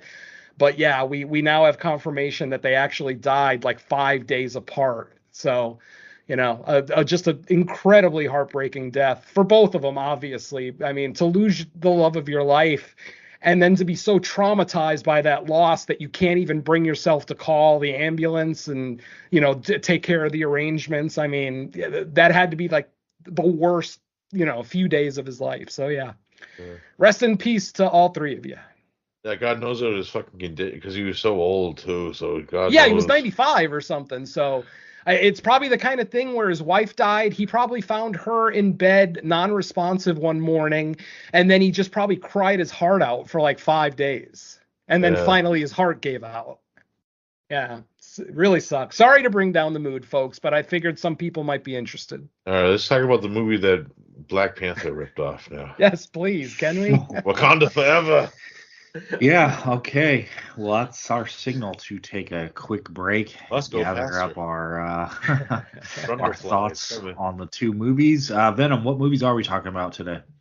Well, just to give a quick story, this episode of No More Room in Hell is actually working in correspondence with 2 episodes of one of our other shows, Creature Comforts. I decided this month that I wanted to do some creature feature remakes, and the reason was, I'm not sure how familiar you guys are with like YouTube channels, but there's a channel out there called Watch Mojo, and all they do is top 10 lists. Like all their content is top 10 lists, and they Watch literally Mojo. Yeah, and they made a top 10 list of the top 10 best creature feature remakes. Obviously, The Thing was number 1. Obviously, The Fly was number 2.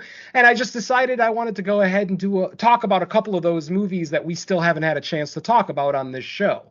At the same time, the planning stages for Creature Comforts came about, and Don had mentioned that he was thinking about doing 1942's Cat People for our February episode of Creature Comforts, because it's a it's a creature feature that has elements of like romance and relationships in it. So I just decided, screw it, we're gonna do them all together. So the latest episode of Creature Comforts is already out, where we talk about 1942's Cat People. The next episode of Creature Comforts for March will be our look at 1958's The Fly, which of course means that on today's episode, we are going to be talking about the remakes, which are 1982's Cat People, starring Nastasia Kinski, and 1986's The Fly, starring one of my favorite actors in the world, Mr. Jeff Goldblum. So looking forward to talking about that. So yeah, after this break, we'll get into those 2 creature feature remakes. And I'm putting out fire with gasoline. Dun, dun, dun, dun, dun.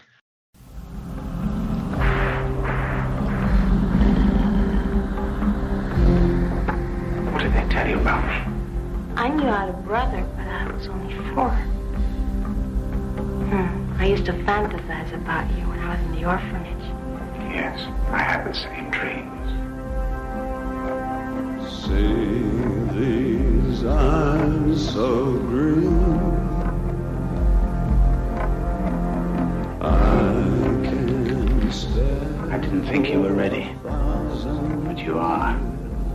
I knew it when I saw you with him. Your whole body burns. I'm not like you! You tell yourself that it's love, but it isn't. It's blood. Death. You've been so long,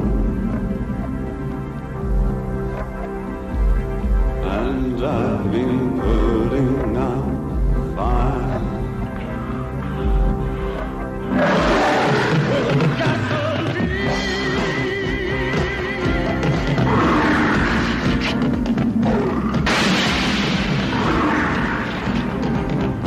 Make love with me.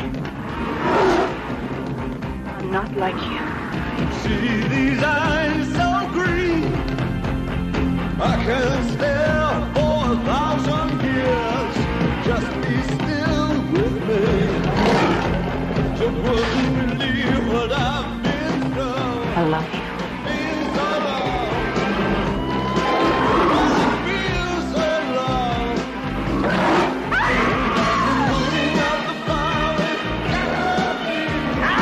Putting out the fire. With gasoline.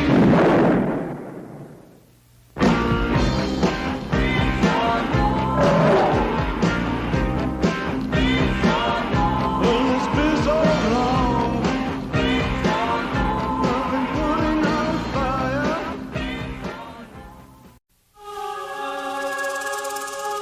I think you're making a mistake. I think you really want to talk to me. Sorry, I have 3 other interviews to do before this party's over. Yeah, but they're not working on something that'll change the world as we know it. They say they are. Yeah, but they're lying. There is a limit, even to the imagination. Human teleportation, molecular decimation, breakdown, and reformation is inherently purging. Where our greatest creations meet our deepest fears. Something went wrong, Seth. When you went through, something went wrong. You are about to go beyond that limit.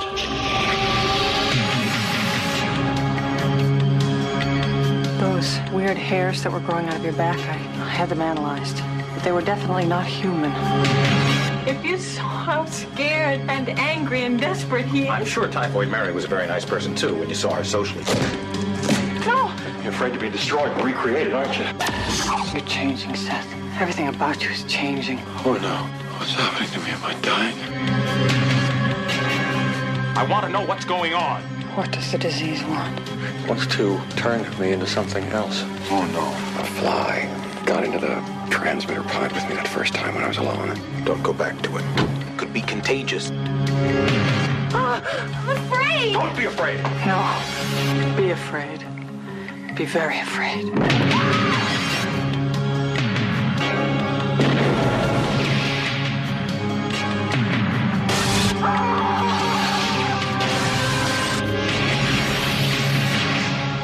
Help me. Please, help me.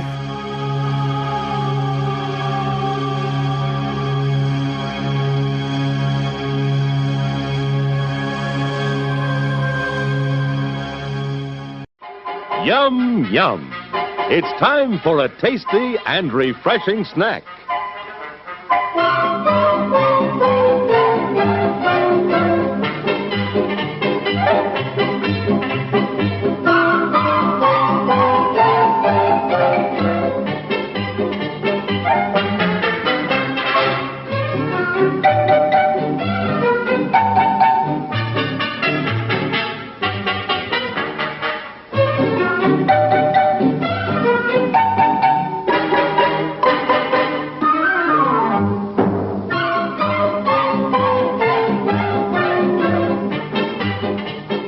Promise to satisfy your hunger, your thirst, your sweet tooth.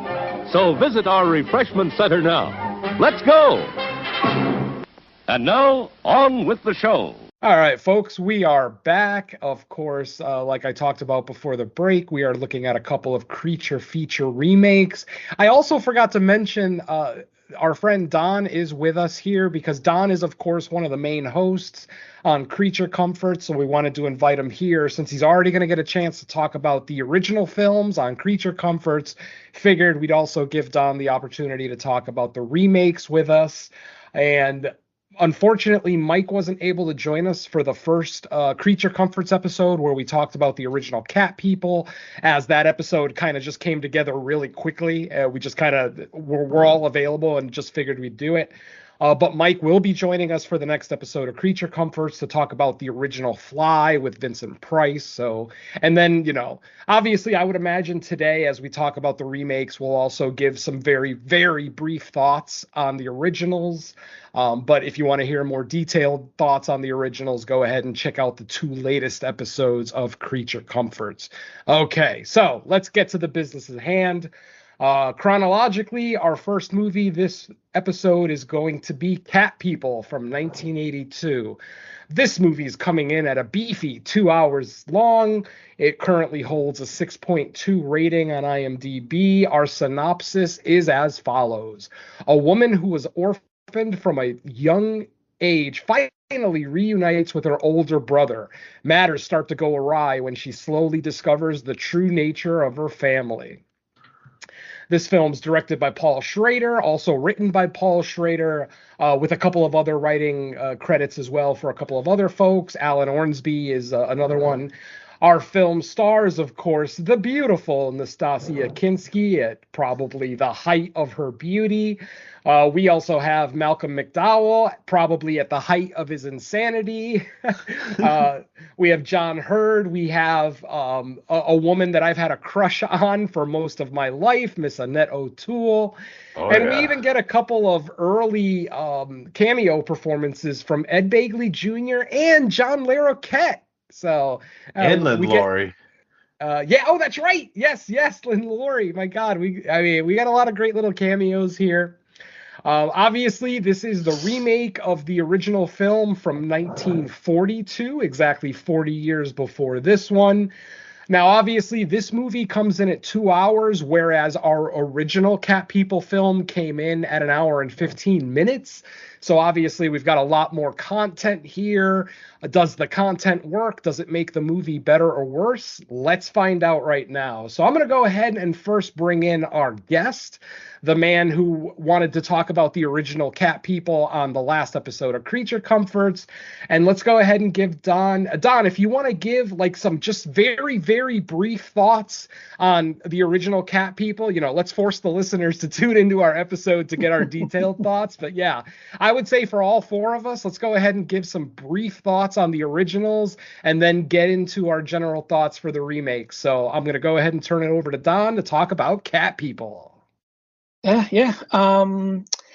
As for the original Cat People, solid psychological horror, not necessarily all that much creature feature, but definitely really like the way it builds up. Has some great sequences in there. One all-time moment, and yeah, like I said, just not as much horror, but still a really solid psychological genre fare.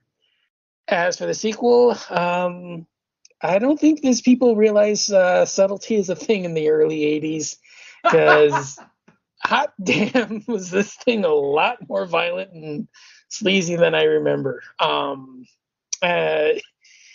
Yeah, this one kind of throws, like I said, this one throws subtlety out the window and kind of just replaces it with that gonzo 80s mentality that I know a lot of us know and love. Yeah, I enjoy it. Did this need to be 2 hours? Probably not. Kind of, stumbles a bit, here and there, just because it's as long as it is. But for the most part, I enjoy it. I do like that there is a little bit of a, semblance with how the curse kind of carries on in this one. There's a, really fun way that it kind of connects everything to, just at least establish that it is a remake, because it just absolutely throws all of the, the psychological impulses and all of the, ideas that the original had and just turns them into, full on, mutant panther attacks. And some of them work, some of them don't, but, yeah, I really enjoy that aspect of it. The sexual component is just turned completely off the charts. Just absolutely abundant nudity. A lot of it's really, really appreciated. Some of it isn't, but story for another day. I do at least applaud the, tits and dicks for everyone approach, which is, I'll at least comment on that. But yeah, I still enjoy that. I do wish that there would have been a lot more on-screen kills. That was one thing that I did kind of notice with this.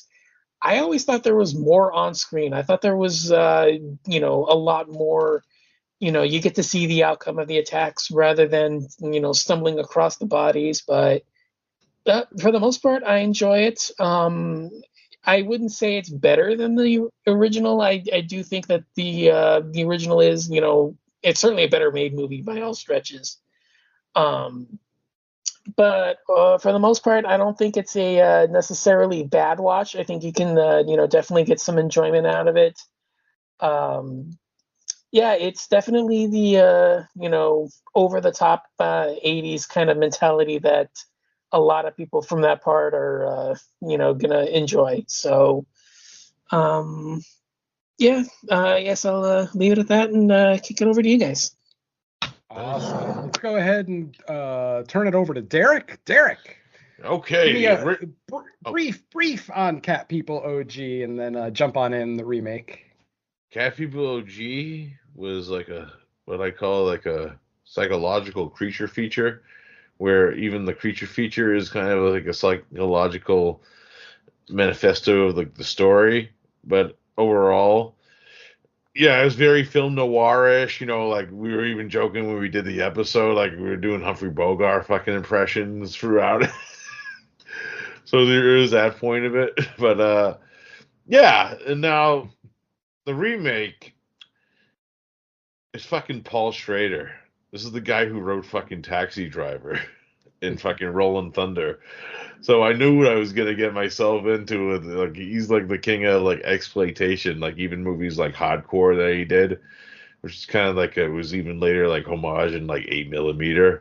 Very very different style of filmmaking, and man, like this movie does have like that same like psychological aspect, but it's more like in this weird pseudo sexual way, where it actually kind of expands on some of the other films like silhouettes and even like some of the situations. Like if you look at it from a different perspective, this is kind of like a beat to beat like remake in a sense, where you get like some of the same moments, like the scene where she meets like that mysterious woman in the bar that's his sister to her. You know, that thing, like, even though they do like a homage to the Luton bus, you know, which was kind of mind blowing because I didn't even realize it. But I fucking love this movie. Like, I'm actually kind of in that weird box where I kind of prefer to the original. Not saying that the original's not great; it's great for the time period, but like everything that Schrader does and builds things from the original and makes it his own in like this weird sleazy world of like the zoo. John Herdmackin on both Winnetou and Natasha Kinski in this movie. You know, the father from Home Alone. Who would have thought? Who would have thought? But anyways, Malcolm McDowell, it's just crazy, like that whole fucking incest thing that goes on in this movie. It's like, because if you watch this and Sleepwalkers, it's like, okay, cats, you know. But weirdly, like when they go into like that scene where like the astral like fucking plane, where like of the ancestral plane, what's they call it? Yeah. I think the director of Black Panther was very inspired by those scenes because it's legitimately the same fucking thing. Like with the tree and the panthers, and like it's the same fucking thing. It's, you know, it's not the worst movie to rip off. you know, like it's kind of cool in that aspect if you think about it in that way. And man, the score from it's the same guy who composed Scarface, the Scarface remake did, and and you know, before I even seen this movie, I knew the theme song from David Bowie, and yeah, it works. I loved like hearing even like the instrumental version of it and this, ooh, you know, like it all works for me. Like I love the setting, like I love the cast. It's great cast. Like the whole scene with like Lynn Laurie in the the hotel room with the panther. I fucking love that setup. It is a little bit overlong, you know. There's some scenes like where it's like more like character development for like the 80s. It's like that Schrader style of character development too, which if you've seen a bunch of his movies, it's kind of like the same thing. Like the scene with De Niro and Jodie Foster and Taxi Driver, you know, talking in the restaurant, and like so it's that kind of character building scenes that happen in this movie, which it kind of elevates it to me. And you know, like I watched the 4K of this, the Shout Factory put out, and it looks fucking amazing. Fucking one of the best 4Ks that they put out recently. But yeah, Cat People remake, I'm a big fan of. You know, and then that's some some scenes from the original still are done a little bit better that are kind of homages in this one, but other than that, I just take it as like it's one of Paul Schrader's best movies in my opinion, and that's saying something. It's nice. Before Mike comes in, I'm going to go ahead and jump in here because my thoughts are going to be pretty brief. I'm a little bit closer to Don, as in I prefer the original. I love the subtlety of the original. I love the psychological aspect of it. I love the scene in the park and the pool. I think they're just both beautifully done. Obviously, both of those scenes are, you know, recreated here in the remake, and they're still very well done here in the remake. I don't want to make it sound like I dislike the remake. I own this movie, and I love it. I genuinely do, but I also don't find myself watching it very often because of its length, because there's just, like Don said, there's not enough on screen. Like, once you get the first two kills and they're both off screen, you kind of realize that the R rating here isn't for gore, it's for tits. But I will say that if that's what you're looking for, then you've got some great ones here. You know, if you like the smaller French style, then you've got Nastasia Kinski. If you like the big American hangers, then you've got Annette O'Toole. OG Beverly Marsh. Oh yeah. And my God, Annette O'Toole. The first time I saw this movie, I was already very familiar with Annette. I love her. I've always loved her in anything I've ever seen her in. I have a weakness for redheads, as probably most guys do. But man, I'm sorry if I'm getting vulgar here, folks, to anybody who this might offend, but holy shit, the first time I saw this movie, I was floored by Annette O'Toole naked. Like, when you see her fully clothed, you have no idea that that's what she's packing underneath there. She has that perfect dress style where she's more demure when she's dressed, almost frumpy, if you will. Like, doesn't That's really why Michael wear McCain tight. smiles the way he does. Exactly. But then, she in the pool scene, she takes her clothes off, and wow, I was in awe. I am not. I'm not ashamed to say that I paused it. I just the first time I saw this, I could not get over it. And even on this rewatch, I will fully admit, I've said I love this movie. I own it. I don't watch it very often. It's probably been at least 10 to 15 years since the last time I've seen it before this rewatch. And yeah, Annette still got me. So, chef's kiss, Annette O'Toole. Just beautiful. And a great actress, too. I'm not trying to, debase her to just her physical prowess by any stretch. Like I said, I love her in everything she's in, whether she's clothed or not. So, but yeah.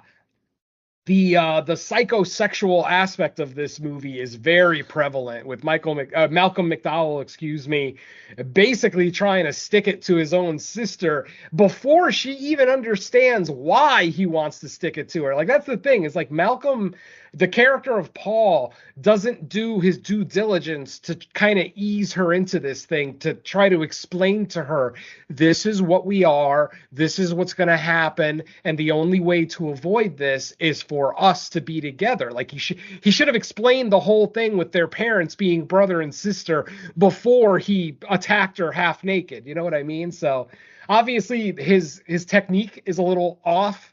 But at the same time, once you get that bit of knowledge, that understanding that only cat people can be together without transforming and, murdering half the city, it starts to make sense. It doesn't come off as any less creepy, though, because like I said, Malcolm Paul doesn't come off like a character who's having issues with this. Like, he seems like he's down to clown with his sister, like, curse or not. It seems like he's been waiting for this moment for years now. So, I mean, perfectly cast. Like I said, Malcolm he's got the crazy eyes. He's got that insane psychosexual look to him. Obviously, he's still in shape in 1982. Unfortunately, we get to see more than we really want to, but at the same time, it makes total sense. But like I said, for as much as I love this movie, it's a little too long. They still don't get into the curse. Like, that was one of the issues that I had with the original, is that they don't get into the curse a little bit more. They give us a very basic story, but I wanted to just delve a little bit deeper, and I was always really hoping that the remake would do that for us, but they kind of don't. Like, they give us some very artistic looking scenes, like the astral plane that Derek was talking about with all the Panthers, blah blah blah. But as far as just an actual legend of why this is happening, what choices, what options they have as far as leading a normal life, blah blah blah. Like, we don't really get a whole lot of that kind of backstory. And being 2 hours, obviously, with the lack of on-screen kills, I mean, if you're not into female nudity, there's not a whole lot to grab your attention in this movie, other than some really great filmmaking, obviously, some really good shots, great score. The David Bowie song is awesome. I'm right there with Derek. I was familiar with the song before I was familiar with the movie, because it actually was a hit back in 1982. It got radio airplay. And obviously in 1982, I'm 12 years old, so I'm not really that interested in, a movie like Cat People, which sounds odd. I think a couple of years later is when I would like these these psychosexual kind of 80s breast-filled, horror films. So, but overall, I do love this movie, but I definitely put the original just slightly higher for its subtlety, for its beautiful filmmaking, for, cinema's first jump scare. I mean, it's iconic. Just everything about it just works for me. And it's an hour and 15 minutes. It's a quick watch. You're in, you're out, you're done. It's awesome. So, but yeah, I still really, really like the remake. So I'll leave my general thoughts at that for now and turn it over to Mike, our final host, to get his say on Cat People. So Mike, since you were not able to join us for the original Cat People review on Creature Comforts, why don't you go ahead and give us maybe a little bit more detail on your thoughts on the original before you get into your general thoughts on the new one? Well, that would be a problem because I haven't seen the original in years. Like the original is going to be the first time watching it in a long time if I was going to end up on the Creature Comforts that you guys covered it. I remember liking it. I like the psychological aspect against this one. This remake does like a big 180 on that one. But I kind of like the classic horror when, a lot of it was story based and you would get like a few big scenes kind of mixed in there, big reveals, or like they would save up a lot of like the more showy stuff for like a third act. This one definitely doesn't go that route. This one's very psychosexual. It features one of the saddest zoos I've ever seen. It's like the animals have like these tiny little cement enclosures. Yep. I was like, do they not have places to like run around in? Because I mean, I know to some people all zoos are controversial, but like this one, I was like, they look like they're literally in jail. Yep. I agree. If there's anything that, for people that might not like this movie, Annette O'Toole definitely saves it, if you know what I mean. It's already been mentioned, so I don't even need to go into more detail. But yeah, overall, I see one of the disadvantages I feel like remakes have, especially when they're like, or they have like a long running time, is narratively the viewer, assuming the viewers have seen the original or are familiar with the story of originals, the viewers are going to go into like remakes kind of like ahead of like where the characters are as far as like what they know expect. So it's really on like the filmmakers when making a remake to like try to inject some type of mystery or something still surprising in there.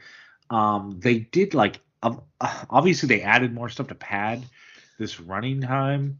I did like the individual performances. Like, obviously the cast was pretty stacked. Like, yeah, to be honest, it's a really good cast. John Hurd is good as kind of like our sympath, one of the sympathetic leads. Yeah, he's kind of a piece of shit in this movie, though.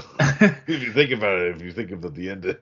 Yeah, I mean, it seems like most people in this one are, except I think Annette O'Toole's kind of innocent. She could do no wrong, but she did a lot right. That's for sure. Oh yeah. But yeah, man, it's going to be hard for Ed Begley to save the world with only one arm.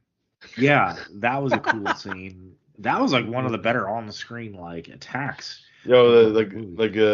Albert Whitlock did like the visual effects for this movie. You know, like that scene where like the hand comes out of the fucking autopsy panther. Oh yeah. Oh man, the autopsy scene was pretty gruesome looking. Like, it's like you're watching it knowing obviously it's just a dummy panther, I guess, but like it's still. It's not. I mean, did you notice that was a real panther that they put to sleep? Yeah. Not killed, but like he was on, a sedative or something. Oh yeah. Every now and again the paw would move. Because I remember when they first wheel him in for the autopsy, I'm like, that is the best fake panther I think I've ever seen. But then I started to look closer and I realized it's still breathing. So I wasn't even sure what was going on. Like, is this an autopsy or are they performing some kind of medical procedure on this thing? Obviously, it's meant to imply that the panther is dead. He's already been, killed, blah, blah, blah. But the fact that they use a real panther, obviously they don't cut up a real panther. Yeah. But the fact that they actually put a real panther on the autopsy table, that level of authenticity is awesome. With his tongue sticking out. Exactly. And paw, like you said, the paw's moving. Yeah. Yeah, and then once they actually start doing the autopsy itself, I thought all that stuff looked pretty good, pretty gruesome, pretty cool. Uh, yeah, I did like this movie. If the main concern or not concern but criticism would just be it's a little overly long for the story we get. It does feel like it meanders a little bit, but like I actually do like the psychosexual nature in it because just kind of like I think when it comes to like feline human, there's always kind of been that like nature there in it with other movies, like even something as simple as like a Catwoman depiction. Like there's like a sexual nature a lot of times with like that Catwoman character in different Batman movies.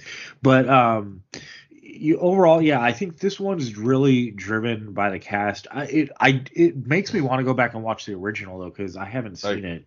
Yeah, in like so long. even like fucking some of like Paul Schrader's later movies, like Master and Gardener, they kind of have that same fucking like intensity of like the pseudo-sexualist. So it's definitely a thing with him, you know. Mm-hmm. Yeah, for sure. Um, Malcolm McDowell is just a dastardly character in this. Like you said, he's constantly trying to nail his sister with no explanation. And then it seems like it's not even like, is that the only reason you want to nail her? Or is it just because it's Natasha Kinski? Because oh my God, yeah, the lines are starting to blur here. Too soon, Mike. Too soon. Too soon. 'Cause Interesting brother and sister too. The fact that they don't look alike at all. It's kind of weird because if you even think about it, because like if you know like the history of Natasha Kinski, you know who her dad is. Oh yeah. Obviously. Yeah. So you know that sort of like it's kind of weird watching this movie knowing some of that shit now, especially with that. I'm surprised Klaus didn't pull out a gun on Malcolm. Oh, he's probably wanted to join in the fucking sick. Oh, thank you. I didn't want to go. I didn't want to go there, but you know what I mean. Yeah, sadly. Yeah. So overall, yeah, I did find the movie enjoyable. Maybe I'll get the original watched, and that way next time on the main show I can bring it up to give like better thoughts on it. Mm-hmm. Yeah, sure. I will say I really do wish that we would have gotten some kind of more elaborate transformation scene. Like that's something that was missing from the original. Yeah. I mean, obviously in 1942, you know, you're not going to get anything higher quality than like a Wolfman Universal transformation, but we don't even get that ultimately in the original. So I was really hoping that was something they were going to rectify with the remake, but not really. Like to be fair though, with that, it's like it's that whole angle where is it actually really happening and shit because of the the psychological aspect of it, absolutely. But like even once we get the confirmation at the end of the original, it would have been nice to see something. And then with this one, kind of the same thing. We get the beginnings of a transformation here, but we definitely don't get anything to the level of like a werewolf movie or something. So it's too bad. But ultimately, this is definitely a fairly cerebral movie. Obviously, yes, it's very crazy, psychosexual, over the top, with brother trying to bang his sister. But, there's a lot of layers to this, some great elements. The one thing that I found very interesting that we talked about a little bit on the review of the original was, the whole kind of the homosexuality undertone that the original gives us. I don't really see it in this one. Like they were able to completely get rid of it in this one, which is interesting. Because a lot of like time period, Exactly. I mean, a lot of LGBTQ groups kind of champion the original Cat people because they look at it as a lesbian allegory. That, the reason that she's worried about having sex with her husband isn't because she's going to turn into a cat. It's because she's worried she's not going to like it because she's maybe in her mind a closeted lesbian. So there's that aspect of it. And we get into that ad nauseum on the Creature Comforts episode. So definitely check that out. But I was definitely struck on this rewatch that they don't really get into anything like about feminism or lesbianism or anything like that in this one. It's fairly straightforward. We just kind of accept that Nastasia Kinski is a straight woman trying to start a relationship with Oliver and, everything else that follows after that. But yeah, like I said, I'm constantly bringing up gripes, so it makes it sound like I don't like this movie. I do. I overall enjoy the movie. It's got a very simple, maybe not a very simple story, but at least one that's easy to follow. Once we get those little bits of information about the brother and sister and why Malcolm, as Paul, wants to bang his sister so badly because he believes that that's the only way that cat people can have sex and not turn into a creature.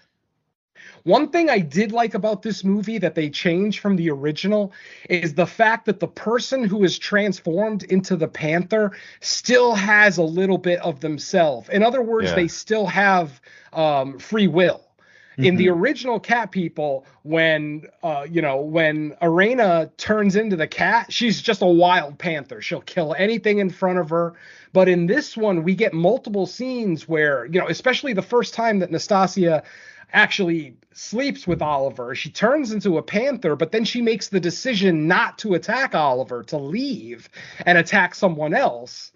So I thought that addition to this thing was really, really cool. And I love the way that this movie ends with Arena as a panther making the choice to remain a panther. Which leads to another thing that this movie changed that I really enjoyed. In this movie, they specifically say that for a cat person to revert back to human, they have to kill someone. They never mentioned that in the original. I mean, you could kind of maybe put it together yourself, but I never did. But in this one, it's like Arena and anybody who actually is a cat person has the option to remain a panther the rest of their lives if they just never kill another human. I thought that added a nice element to this. And then the final shot of this film where, Oliver walks up to Arena's cage and pets her.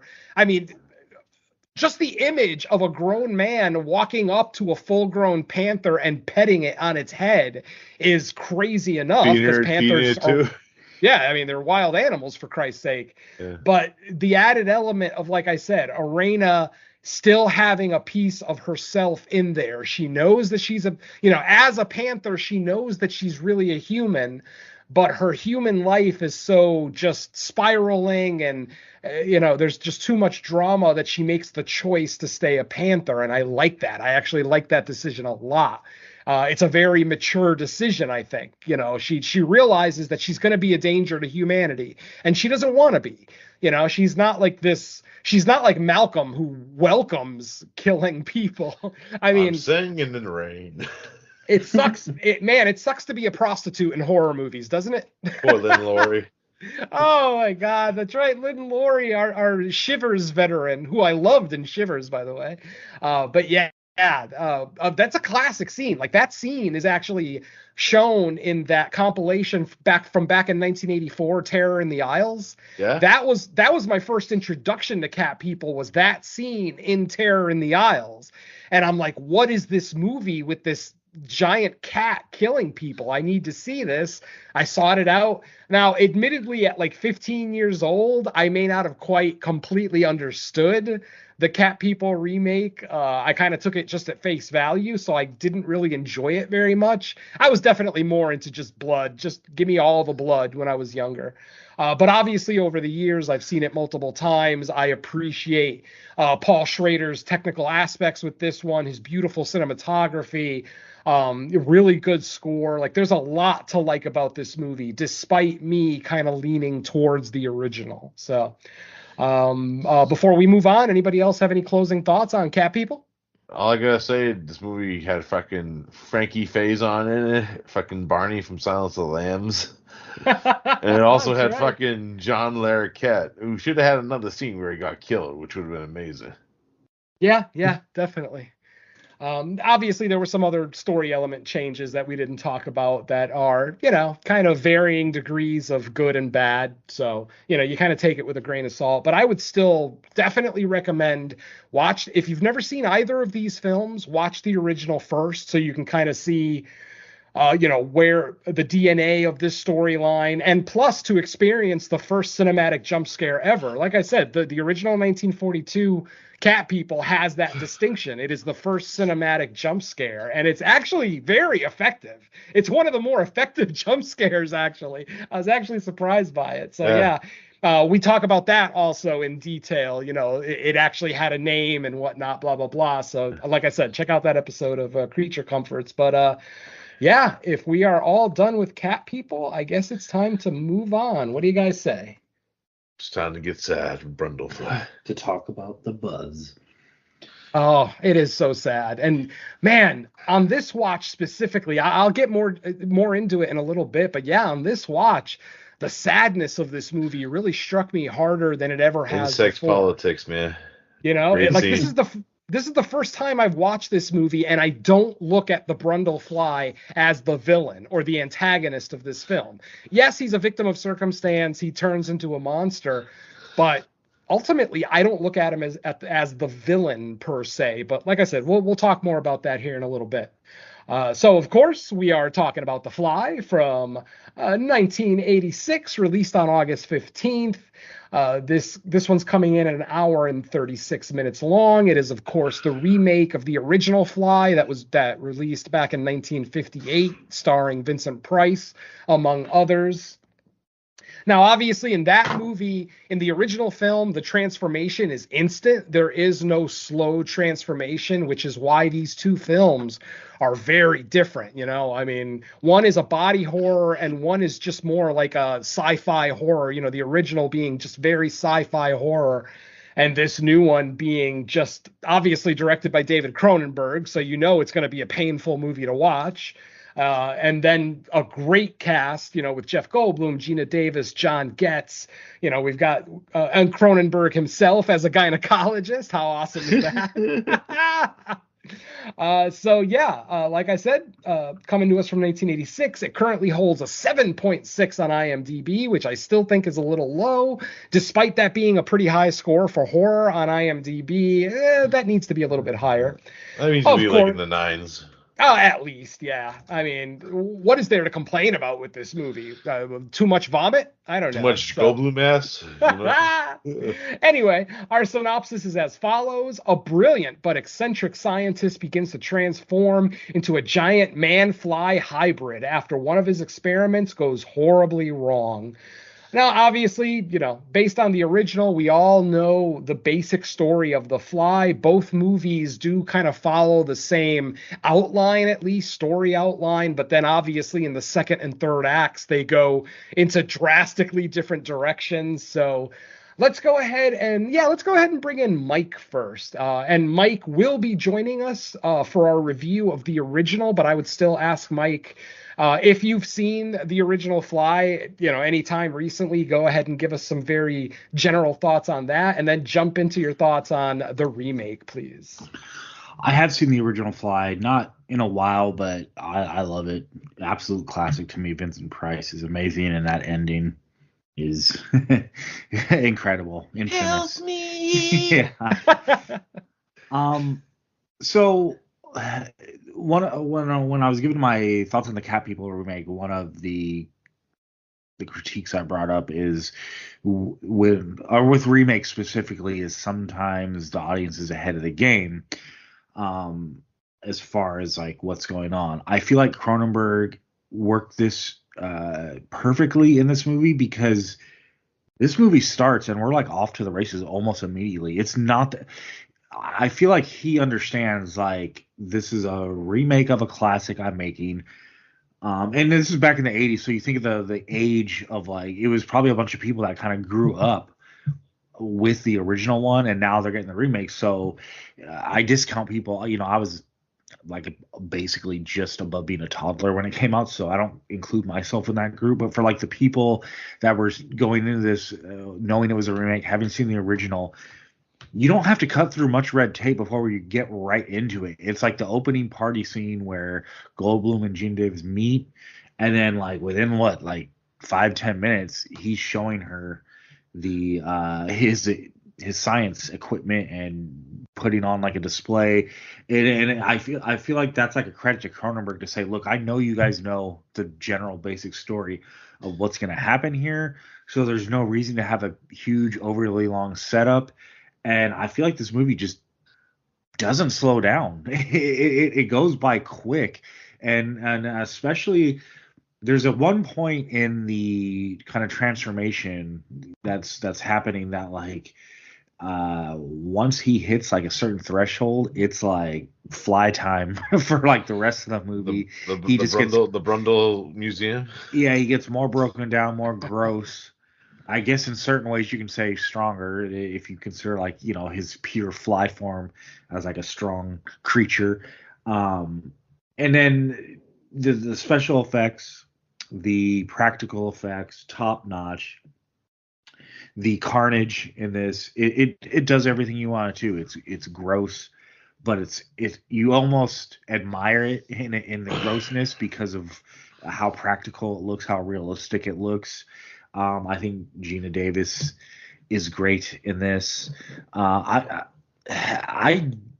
would almost call this a perfect movie too. I have zero issues with this. Every time I watch it, I love it over and over. It's a very easy movie to watch. It doesn't feel like there's much waste in this movie, if any at all. And I think it's like just over like 90 minutes, isn't it? Just around that mark, I think. Yep, 136. Yeah, and Venom, you made a comment at the beginning when you were setting the table for this about it being sad. It is. It feels like a tragedy of a movie, and I think setting it up like that is really a throwback to a lot of like the early horror, where you can say that as a scientist, like he has like maybe a element of reckless ambition, you could say. Like he's trying to do things too fast, maybe, and that would be his flaw. But he's not a bad person. It's just that, you know, his intellectual curiosity and his ambition to like test this and like put it to market or whatever he plans on doing with it, he wants to maybe do it a little too fast before things are ready, so he gets a little careless. But I never feel like in the lead up to all that he comes off as a bad guy. Yes, he's a little cocky. He's somewhat of a playboy as a scientist. He's kind of like the rock star. Yeah, he gets more ass than I do. That's for sure. Yeah, exactly. And I think that was like a purposely cool decision to kind of differentiate this movie. Like Cronenberg was like, no, we're gonna make this a totally different character, the scientist guy. And so yeah, if anything, you could say socially he might be using his brilliance for being able to like woo the ladies, but other than that, I wouldn't consider him a bad guy. And it's a tragedy what happens by the end of the movie, and it's definitely I would call it a sad ending to it all. So great movie, zero complaints. Bring on the next person. I think I'm going to come in here next, and I'm going to be short as hell because I absolutely adore this film. This movie is my number 5 favorite horror film of all time. It is probably my second favorite body horror film of all time. Cronenberg is an absolute master, and I mean, you could make the argument that this is Cronenberg's high point in his career. Obviously, you know, he's got multiple high points in his career depending on your level of love for his films, but this thing is an absolute masterpiece. This is a 10 out of 10 every day of the week. Between the storytelling, between the effects. The effects speak for themselves. Like, there's nothing we can say about the effects that hasn't already been said ad nauseum over the last, 30, 40 years. So just amazing performance from Goldblum. I mean, this movie kind of makes Goldblum as far as like his personality. Like after this movie, this is what I expect Jeff Goldblum to be in most of his movies, and he doesn't disappoint. He's that eccentric, fast-talking, very intelligent character, whether it's Ian Malcolm, whether it's Mr. Frost, whether it's one of his other roles. I mean, he just always has that manic energy to his performances, and it easily makes him one of my favorite. I mean, he's a top 5 actor for me of all time. I absolutely adore the man. I will watch anything he's in. I think Mr. Frost might have been one of the first things I ever saw with him in it.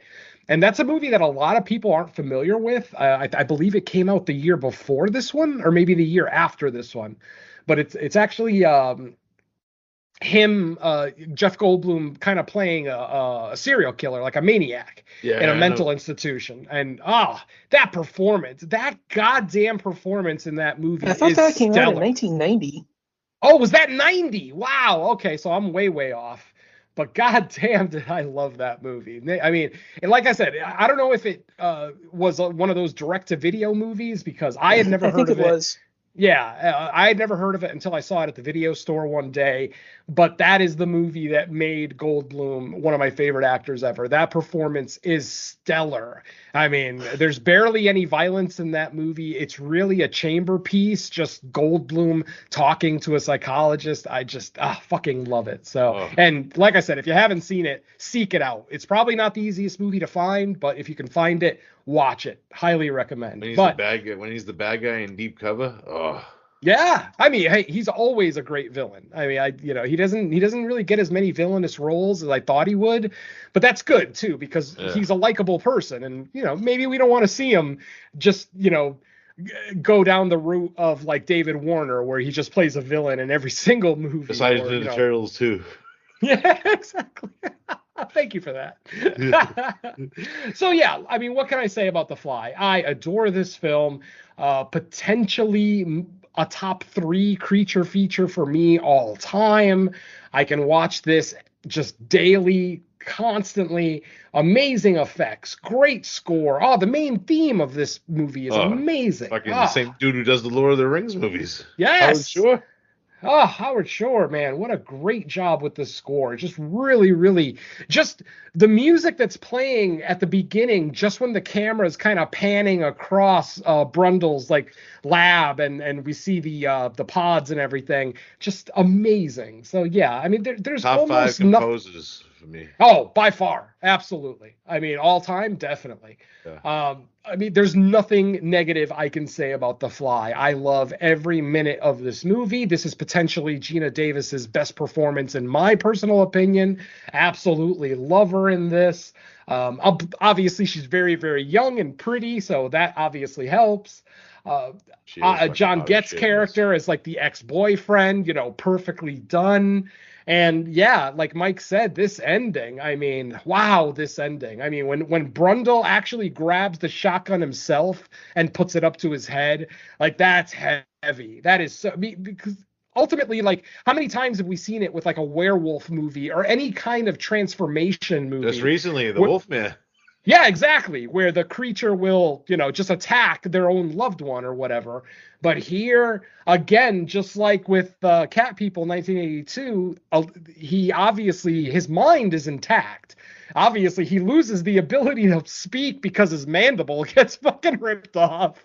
Oh, it's fucking great. Which, absolute classic shot. I mean, just one of my favorite shots ever. And then the head splitting into the head of the fly. Just absolutely. Like I said, there is nothing negative I can say about this movie. So rather than just waste our time, just blowing this movie over and over again, like podcasters have been doing for decades, I'm going to go ahead and turn it over to, let's say Don. Let's bring in Don. And Don, give me some brief thoughts on the original Fly. Obviously, we'll be talking about it on the next episode of Creature Comforts, and then jump into your thoughts on the remake for me. All right. The only thing I can say about the original is I've seen it once upon a time. The time when we cover it is going to be the second time I'm ever going to watch it, and once we get a date lockdown, I'll be able to watch it then. So I don't remember it. I know I've seen it, but that's basically all I can say. As for this one, I don't have much to add. Well, I do have some to add, but as in terms of positives, I really can't say much. Most of that's already been covered. The setup is fantastic. I love the interactions that they have together. The gradual just degeneration of his body, the mind going insane. All of that kind of builds itself up nicely to the just bonkers third act. All of the degenerate pieces of his body falling off, everything that happens with the the final interactions in the lab when everything just goes haywire, the special effects. I really can't say anything about, bad about any of that. I mean, it still holds up. It still looks fantastic.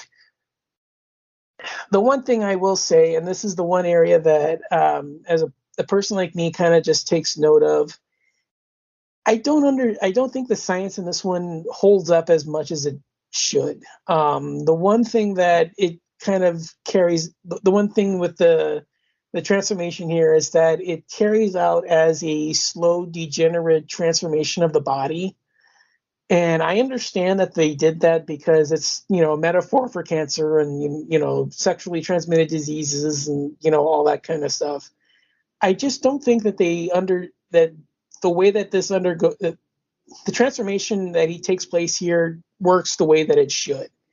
And that's just due to the way that they make it out, where the machine fuses the two together at a molecular level. If that was to been the case, he should have emerged from the pod at the first time around, transformed completely.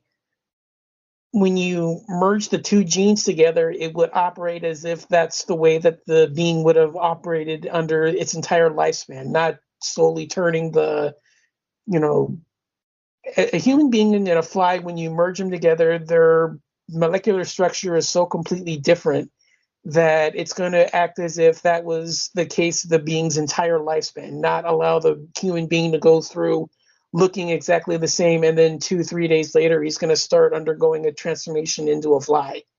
That's just not the way the molecular structure works. That I understand why they did it. It's not like it's a huge complaint, and it doesn't really impact the film at all, because I haven't seen too many people have that kind of complaint against it.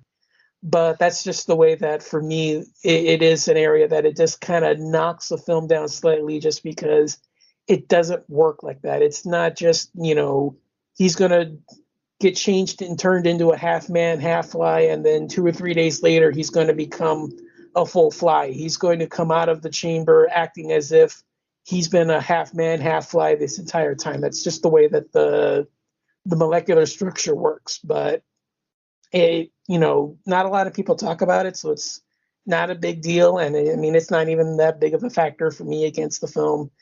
It's the only film from Cronenberg I actually like, although, to be fair, this is kind of where I part ways with him, and this is the most recent film of his I've seen, other than Crimes of the Past, with Crimes of the Future, which less said about that the better. But I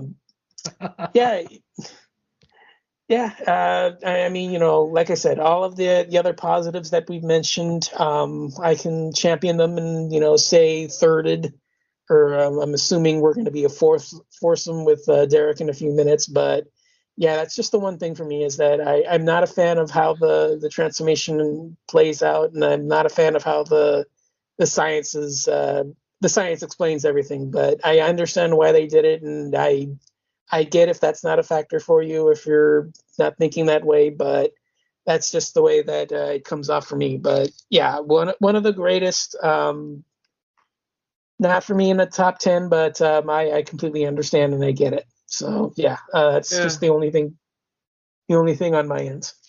Yeah, I get it too if telepods actually existed, Don. You know what I mean? So you know what I mean? Like, it's funny because I understand Don interjecting logic into this, because there is real world science that says this shouldn't be a transformation, but for whatever it's worth, I've never really thought about it. This is literally, Don mentioning it is literally the first time I've ever thought that the science was off, because this is one of those movies where I didn't really rely on the science. I love the fact that it's a transformation, that he doesn't just pop out of the pod as a fly like in the original, which is fine. Again, they're just two different, avenues that the movie took. One works better for Don than the other, which is fine. One works better for me than the other, which is just as fine. So it's just one of those things where when a movie is this well made, I try not to let the science bother me, because honestly, me being a Godzilla fan, if I really wanted to, I could question the science in pretty much every Godzilla movie other than the original. So, Like but that one movie like I said, when I try Mechagodzilla not gets to. stuck with a pipe. Yeah, yeah, exactly. Let's go with that. Or that somehow somebody made a giant axe for a giant gorilla that they didn't know existed. Like, yeah, there's obviously logic questions in all of these types of movies, but I appreciate Don's, bringing it to the table because I'm sure he's not the only one in the world who has that problem. So it's True good to hear that. that other aspect. So, but let's go ahead and bring Derek in. Derek, go ahead and close us out with your general thoughts on The Fly, and if you want to give us a quick brief thought on the original. Oh, so the original Fly I do love in the aspect of it being like it's the style of the 50s, and it's actually, from what I remember, because I actually did read the short story that The Fly was based on, it's very faithful, actually, the original. Mm-hmm. The things that, well, we'll get into more in the show. There's some aspects of the original that I think are hokey. One of them being that it's all told in past tense. It's the same problem I have with like Ghost of Mars, where you tell me the story, I already know how it's gonna fucking end. In that sense. But we'll get more into that when we'll argue about that later when we cover that. But yeah, man, what do I say after it's been said? Man, the whole aspect about this movie, where actually Howard Shore and David Cronenberg have said in the past, this movie could actually work as a play because it's pretty much like a small cast. If you didn't have like the outside stuff with like the bar later in the movie, it's pretty much just three characters in this weird like love triangle. Yeah. It's a glorified chamber piece. In that aspect where you have Jeff Goldblum, Gina Davis, but then you add like the John Getz character, who he's kind of like us because he's looking at it from the perspective of like, I want to see this, and he's like, what the fuck? It's great. Like later when he's watching the video of this is how Brundlefly eats, he's like, oh god. He's underrated in this movie. He's actually pretty great. I love that scene later when him and Gina Davis are in the fucking he's following her in the fucking when he's buying. Oh, you look great in this jacket, and she's like, I'm stumbling on something big, something huge. What is cock? He's always the great one-liners in it. Like even later when he catches when she breaks in, he's in her house and he's taking a shower. That was in the area. Felt a bit scummy. So I'll help myself take a bath. In that aspect of her, it could work as a play, but you didn't even have that great set piece later with the arm wrestling scene, which like the first time I seen that, I'm like, oh, I felt that when I was like a kid. Yeah, this movie has great memories. I remember watching this with my little sister one time, and the fucking whole ending happened where the fucking jaw ripped off, and it was like she was like horrified, like ah! It was fucking great. Yeah, fucking Howard Shore. Like, actually, weirdly enough, I watched like fucking a few Howard Shore fucking composed movies lately, and it's fucking crazy because I watched Seven recently too because I got the 4K in. And, even like some of the music in that kind of sounds kind of similar to this, and even like later on where you get like later on you hear some like French horns and shit. I'm like thinking Lord of the Rings. In that aspect with some of the earlier scores of his. But yeah, I like that Cronenberg uses like a lot of the same people, like he used Howard Shore a lot of his career. Actually, I think this is the last one that he used a lot of like the soul like people that he worked with, like Mark Irwin, a few others, like his main like crew, like, which is kind of a cool aspect. And there's something weird about this movie that it's actually one of the only other Cronenberg movies where it actually shares a co-writing. Charles Edward Pogue, who I know is the guy who created another movie that I love, Dragonheart. So that's kind of a cool connection. And we didn't even talk about the weirdest connection of all in this. Mel Brooks is a producer of this fucking movie. With Stuart Cornfield, rest in peace, who also, we actually talked about a movie that he produced with Ben Stiller, The Ruins. Yep. And the same aspect where he got a comedian to do some branch off and do some other horror movie like stuff. So that's kind of a cool thing. It connects to like an earlier show too in that sense. But yeah, this is like that heyday where like they did the Elephant Man first, and then this is their next project, which is kind of weird because if you ever watch like the special features that were on like the old Blu-ray release of this movie, Cronenberg wasn't even the original director. They actually went with another guy first because Cronenberg was in the middle. He was about to do Dune. Cronenberg was about to do David Lynch's Dune at one point before that happened. No, Total Recall. Was it Total Recall? No, I think so. No, it was definitely Dune, man. I thought it was Total Recall. No. I do remember Cronenberg being attached to Dune, but I don't know how far that ever got. So. Because it was that time period, because this was 86. Total Recall wasn't being made until like 89, 88. I could swear he was attached to Total Recall at one point. He might have been, but I know because I remember because that's what their original pick was, Cronenberg, but then they went with this other guy and they were in like early pre-production with that director, but then it kind of same thing happened as what happened to Zack Snyder in Justice League, where his child died and he actually left the project because of that, and then Cronenberg came available, and then the rest is history. In that aspect where that's the history of this movie. I love it. I love watching those. Some of the like Chris Wallace too. His effects are fucking amazing in this. He won the Oscar that year. And if you don't know who Chris Wallace is for creature feature lovers, he's the guy who did the Gremlins. He created all the Gremlins on the Gremlins movies. So he did, like that little folklore, and he unfortunately directed the sequel to this movie, which we might talk about. Not likely. It might be an interesting aspect of a creature feature. It has some. Have you ever seen it? Oh yeah, absolutely. Yeah, there's some interesting history with that one, which would make for an interesting discussion, I think, especially the people involved with it, like even like the screenplay. But other than that, that's another story for another show. But yeah, The Fly, I fucking love this movie. It's like Venom said, it's definitely a top 10er for me. I think, it's fucking great. Plus, it comes to the year of my birth, so there's that too. It's as old as me. Oh, nice.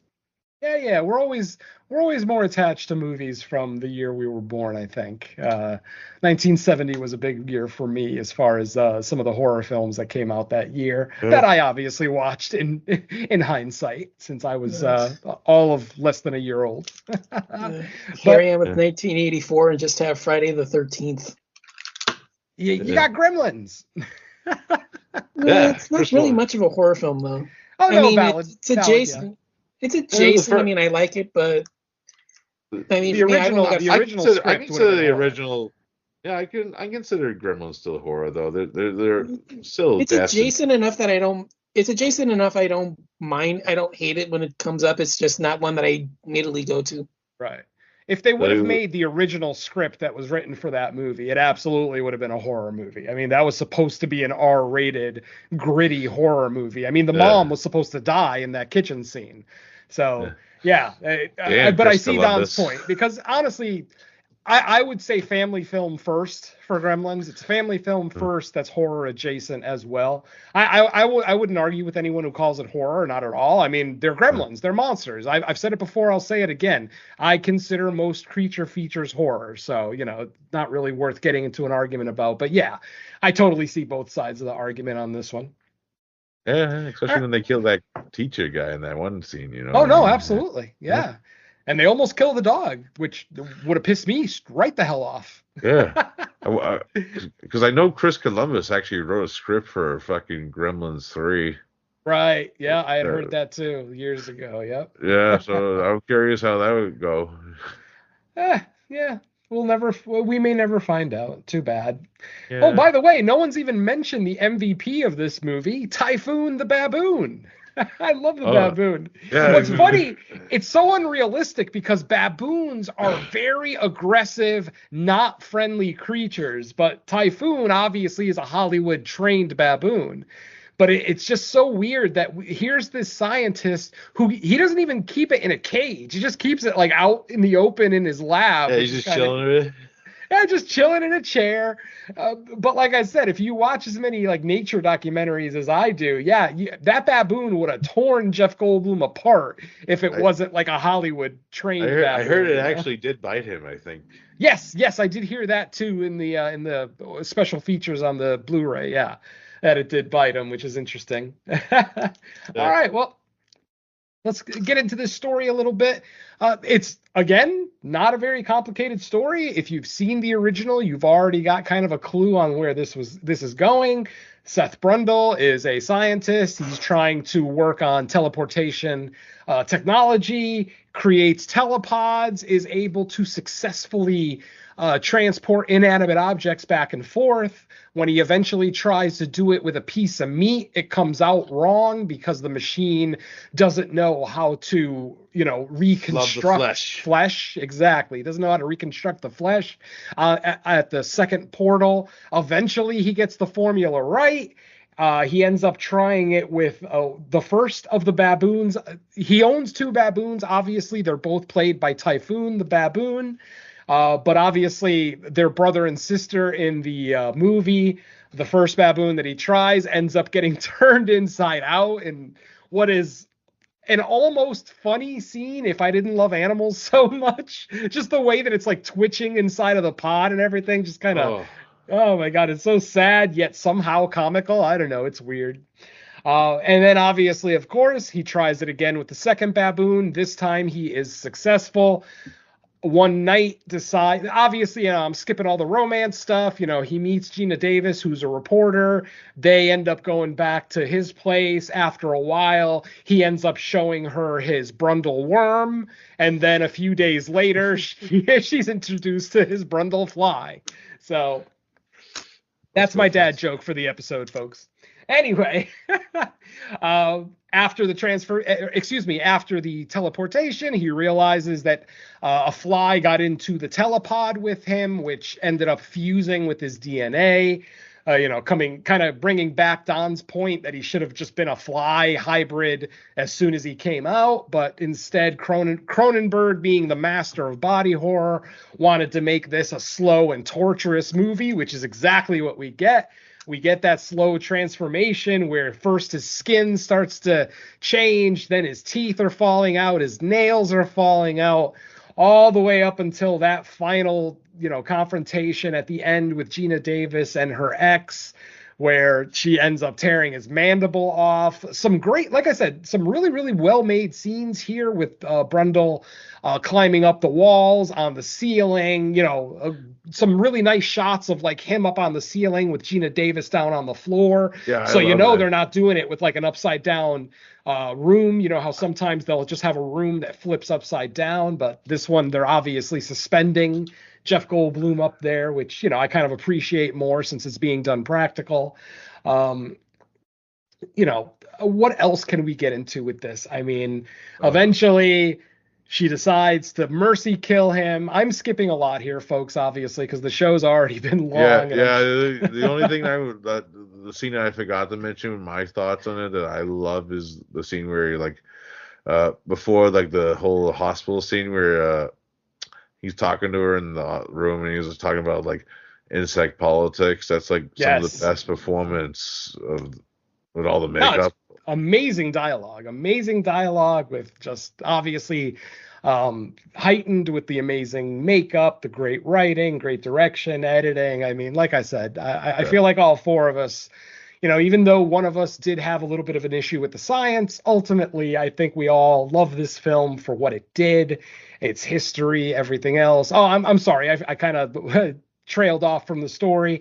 Obviously, at the end, Gina Davis's character, Veronica, decides to mercy kill Seth Brundle, and we get that great little emotional ending where she walks up to him with the shotgun.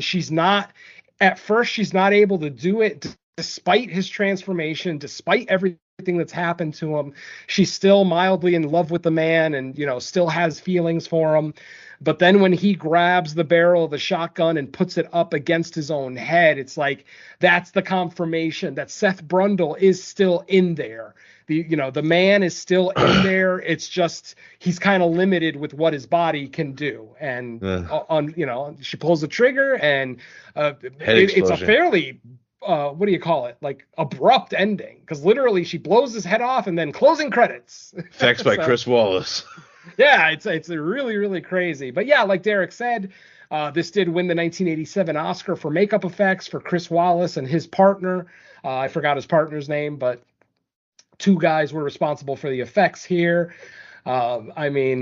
And like I said, what else can possibly be said about this movie? This is just one of the greatest, if not the greatest body horror film ever made. Potentially one of Cronenberg's high points, depending on what kind of Cronenberg fan you are. I mean, what else can be said? So I'm going to go ahead and turn it over to my co-hosts one final time to see if anybody else has any closing thoughts on The Fly. I just wanted to ask you guys a question. Do you guys know about the monkey cat scene? And if so, have you watched it? I have not.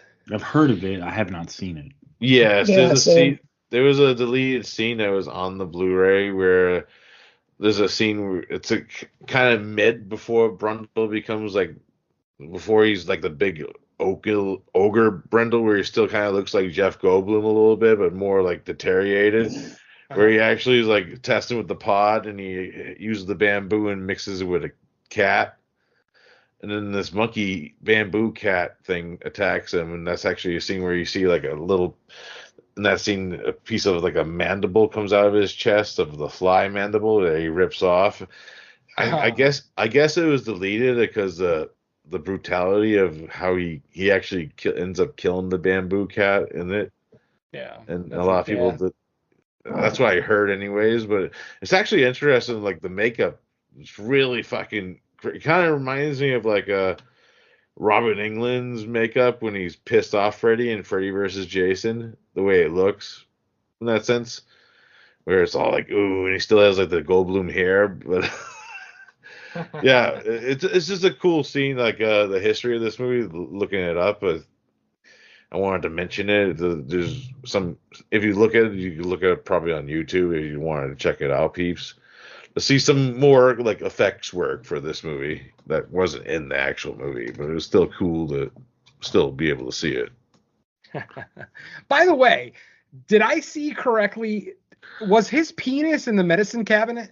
I believe so. Okay, I did see what I thought I saw. Okay, because I had to rewind. I'm like, wait a minute, is that a goddamn penis?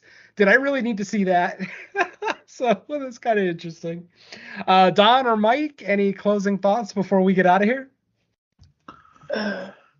I just want to say I don't find the science to be detrimental. Like, it's not a big deal.